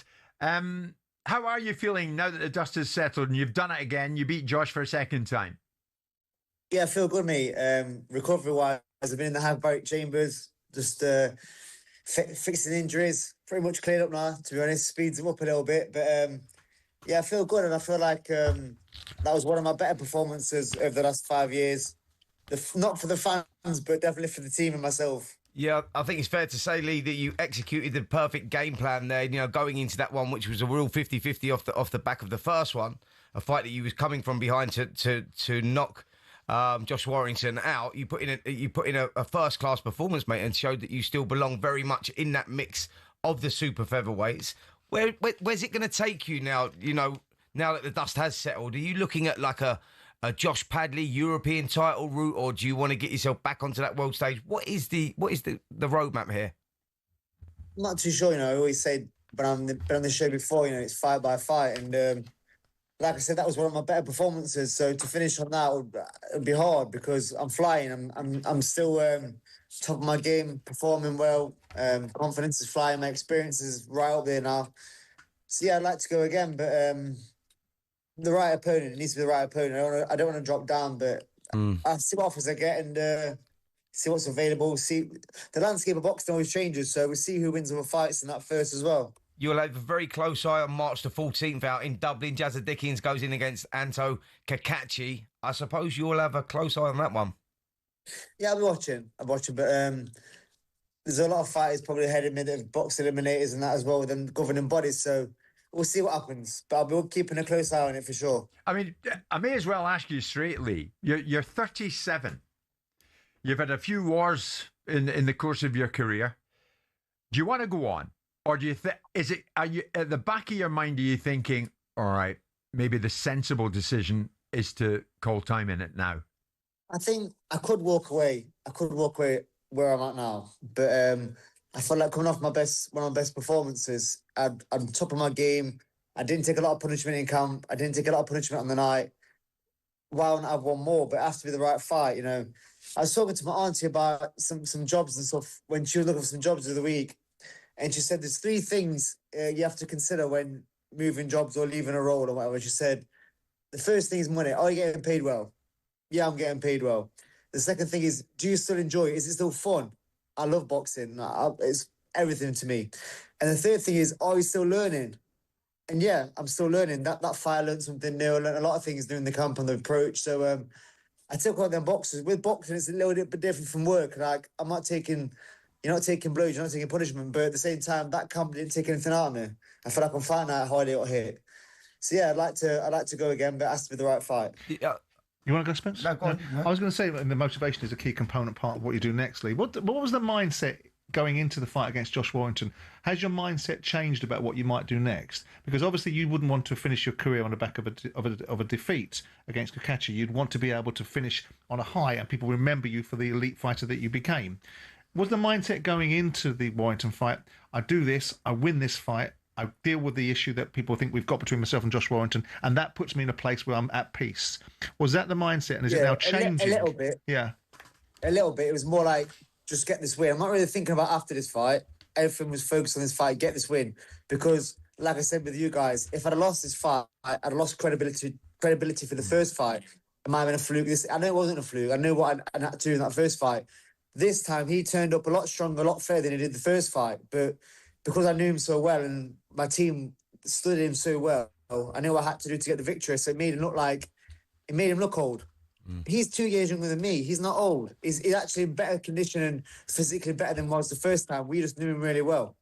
I think it's a great point that Simon makes there, isn't it? Because you're at that stage of your career, Lee, where you go, you go out on a high, and you are on a high right now, and I think that Josh Warrington, that cements your legacy really, and you've put that sort of rivalry to bed, and you just look and you go like, where's that opportunity going to come? Do I want to box at a lower level? Because the European level is that lower level for you. You're a former world champion, 2-time world champion. So, where does the motivation come from? And, what is the focus on that? Let me tell you. So, first of all, I wouldn't want to drop down to European level because I don't think I'll be up for it. I feel like I'm boxing at a lower level that I'm supposed to win at. So there's no fire in me. There's no motivation there. But like you say, what's the motivation? The motivation for me is in 2 years' time, or 5 years' time, or 10 years' time, I'm going to look back and go, right, I hold my gloves up after a great win. One of my best performances. I could have had one more. I should have had one more. They're doing what I love to do, nothing else. And if I could go back in time, I'd done everything I've done the same way. I'd have done the same career, the ups, the downs, everything. I wish I could live it again. So to look back in time in 5 or 10 years' time and go, I really should have had another one. I was actually peak performance, fitness-wise, strength-wise, experience, everything was nailed on. Why didn't I have one more? I wish I would have had one more. And I don't want that regret when I'm in 10 years' time when I haven't got the decision to make. So Lee, give us a name then. I mean, ultimately, the motivation for fighting will be a series of things. You've been a world champion, so I imagine you'd like to be a world champion again. Of course, you'd like to get paid because there's opportunities to capitalise on some of your previous successes. I don't think it has to be. Give me a name. Give me a name who you'd like to fight and what you think that looks like. Navarrete. Navarrete. Yeah, and he's the sort of dominant force of that super featherweight division right now. I want to go back to what you were saying there, though, Lee. Like you saying, one more, and I don't want to live with that regret. But on the flip side of that, you might have one more, and it goes all horribly wrong, and you go, "Why did I do that? Because I could have gone out on a high." So you're at that stage of your career, aren't you? And I'm saying this as a mate as well. When you get to that sort of level, you go, this is the opportunity for you now to go sail off into the sunset and go. The legacy's there, it's cemented, and you're going to be remembered as a great fighter. You go, at what cost is one more? Yeah, possibly. You always with boxing, it's always one more. It's always a chance. That's the point. You have to take a risk. It's a calculated risk. So I'm at my game, and I don't want to wonder what if. I would rather say, well, I tried, I dared to be great, and I've done that my whole career. The Kanzu fight, I got written off. I dared to be great, and then other fights, I've dared to be great. I think regardless of the outcome, if I have another one, if I do, I'm not saying I will, but if I do, regardless of the outcome, I can hold my chin and say, you know what, I had a good career and I dared to be great. I tried that one more. It either worked out or it didn't. The death won't be a second one because I'm 30. I'm not boxing into that second year when I'm 30. I won't be boxing. So this is my last year. If I fight, it will be before October. If not, like you say, I'll sail off into the sunset. But my whole career, I've dared to be great and I took that risk and I want to take it one more time whilst I'm able to do so. What would be the driving motivation, though, Lee? I mean, I don't know economically. I want to delve into your bank account, but what would be the driving motivation when you leave a sport that's been so significant and it's rewarded you? You've got a new chapter in your life. Will the driving motivation now be for you? I've got to look at what's coming after the boxing. Look what my life looks like. All I know is boxing. I need to get some more economic security, some more economic opportunity. Is that the driving motivation, or is it I can still win a world title, or is it both? I'll have both. I don't think it has to be a world title. Once you win a world title, I don't think it's always a necessity, but I feel like a fight where people go, I don't think he's going to win that fight, that would get me up for it. Like a Navarrete, I don't think he's going to win that. Or something like maybe another name, but that kind of, I don't think he's going to do it. That's what gets me, that's what motivates me. Yeah. And that's what always has motivated me. And whilst I'm still able to do it, I love boxing. It's been my life since I was 10, 11 years old. And if I could go back in time, like I said, I'd do the same thing. I'd pick the same sport, maybe over 10 lifetimes. So if I'm able to do it, what I love one more time, I'm going to do it. But it has to be the right fight. Navarrete at the City Ground. Come on, Lee. Come on. Listen, what about Forrest? You're going to survive? Of course we are fighters and running dogs. We battled hard. We battled really hard last night, and we got the point. It's fighting time, and I believe we've got that fight in us to stay up. Lee, we always enjoy having you on. Today's no exception. Thanks so much. Cheers, guys. Thank you. Lee Wood with us live this lunchtime.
You must have one hell of a beating Arnie Slot. Can you hear me, Slotmaster? You must have one hell of a beating Van Dijk twerking.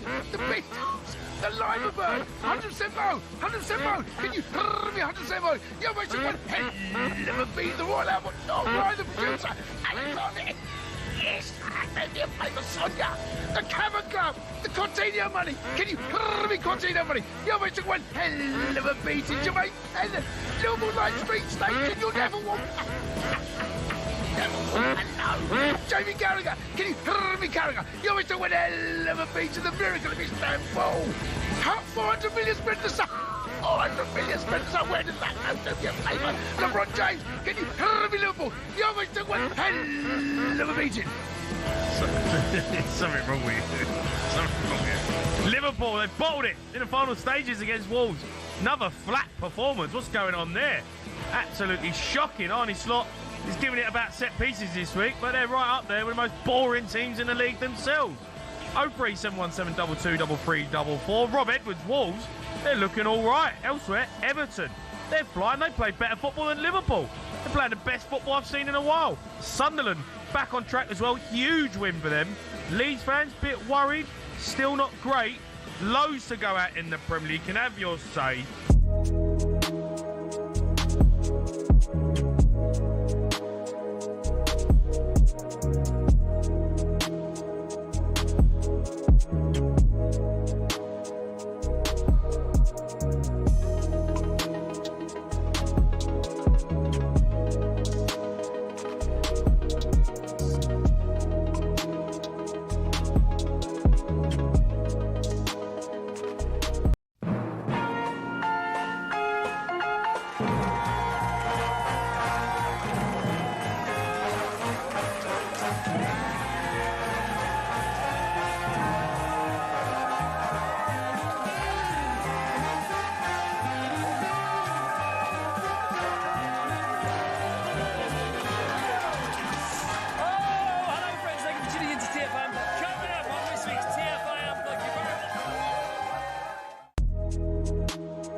Now then, thanks to Pitch Experiences, we're sending you to their super box at the Oval for England-Sri Lanka, one-day international in absolute luxury. We're talking fine dining, your own personal mixologist, private balcony and a Q&A with cricket legends while you watch the action.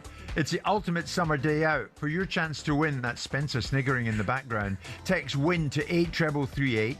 Text costs £2.50 plus your standard network rate. Standard. Or call 0343 418 7260. Lines close tomorrow at 4. That's when you'll need to answer your phone if it rings. 18 plus UK residents only. A talkSPORT promotion. Terms and conditions at talksport.com.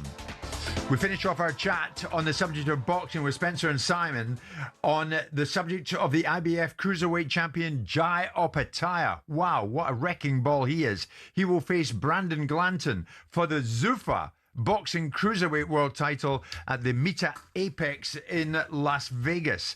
But Opetah has been talking about this highly controversial move, leaving Matchroom and joining Zuffa. And he explained to us here in talkSPORT why he's done it, and in the process had a little nibble at Eddie Hearn. Eddie Hearn, he's not my mate. Like, we don't go hanging out and go to the pub together and, bro, it's fully professional. You know what I mean? Like, And it just shows, you know, I've signed this super boxing to better myself, better my family, chase my dreams. You know, how many times I make it clear how I wanted an undisputed, you know, I'm chasing the belts, nothing happened, you know, like, and then I signed with him and he's just nothing but bad, you know, like just talking badly, you know, trying to drag me through the mud. So it's crazy, you know, he even wanted me to fight one of his fighters. Like, what? Like, how does that make sense? You couldn't get me a title fight, but the second I leave, you wanted me to give your fighter a title fight. Doesn't, but anyways, it is what it is, bro. You know what I mean? Like, I'm staying on my track. You know what I mean? I'm moving at my pace, you know, and these boys are moving with me. So let's go. Well, you can watch that full interview in the talkSPORT YouTube channel right now, Top Boxing YouTube channel right now. Simon, Spencer are all lining up to have a little nibble at Eddie, are they not? Conor Benn, Jai Opetah. Well, it's business, isn't it? And I think that Zuffa Boxing are trying to make moves, and, you know, they're going to be moving at a fast pace. They're signing up fighters rapidly. Jai Opetah is one of those fighters. And like Jai says, to be fair, and, you know, I have a little bit of a relationship with him, so I understand where he's coming from. He's been trying to get this undisputed cruiserweight title fights for a long, long time. And those opportunities have not presented themselves. So he's gone to Zuffa Boxing to hopefully create those opportunities. So look, it's the game. It's the business. You know, and I think that Eddie Hearn understands that as well. And that's what it is. Do you think Simon is going to get better opportunities with Zuffa? Get more money.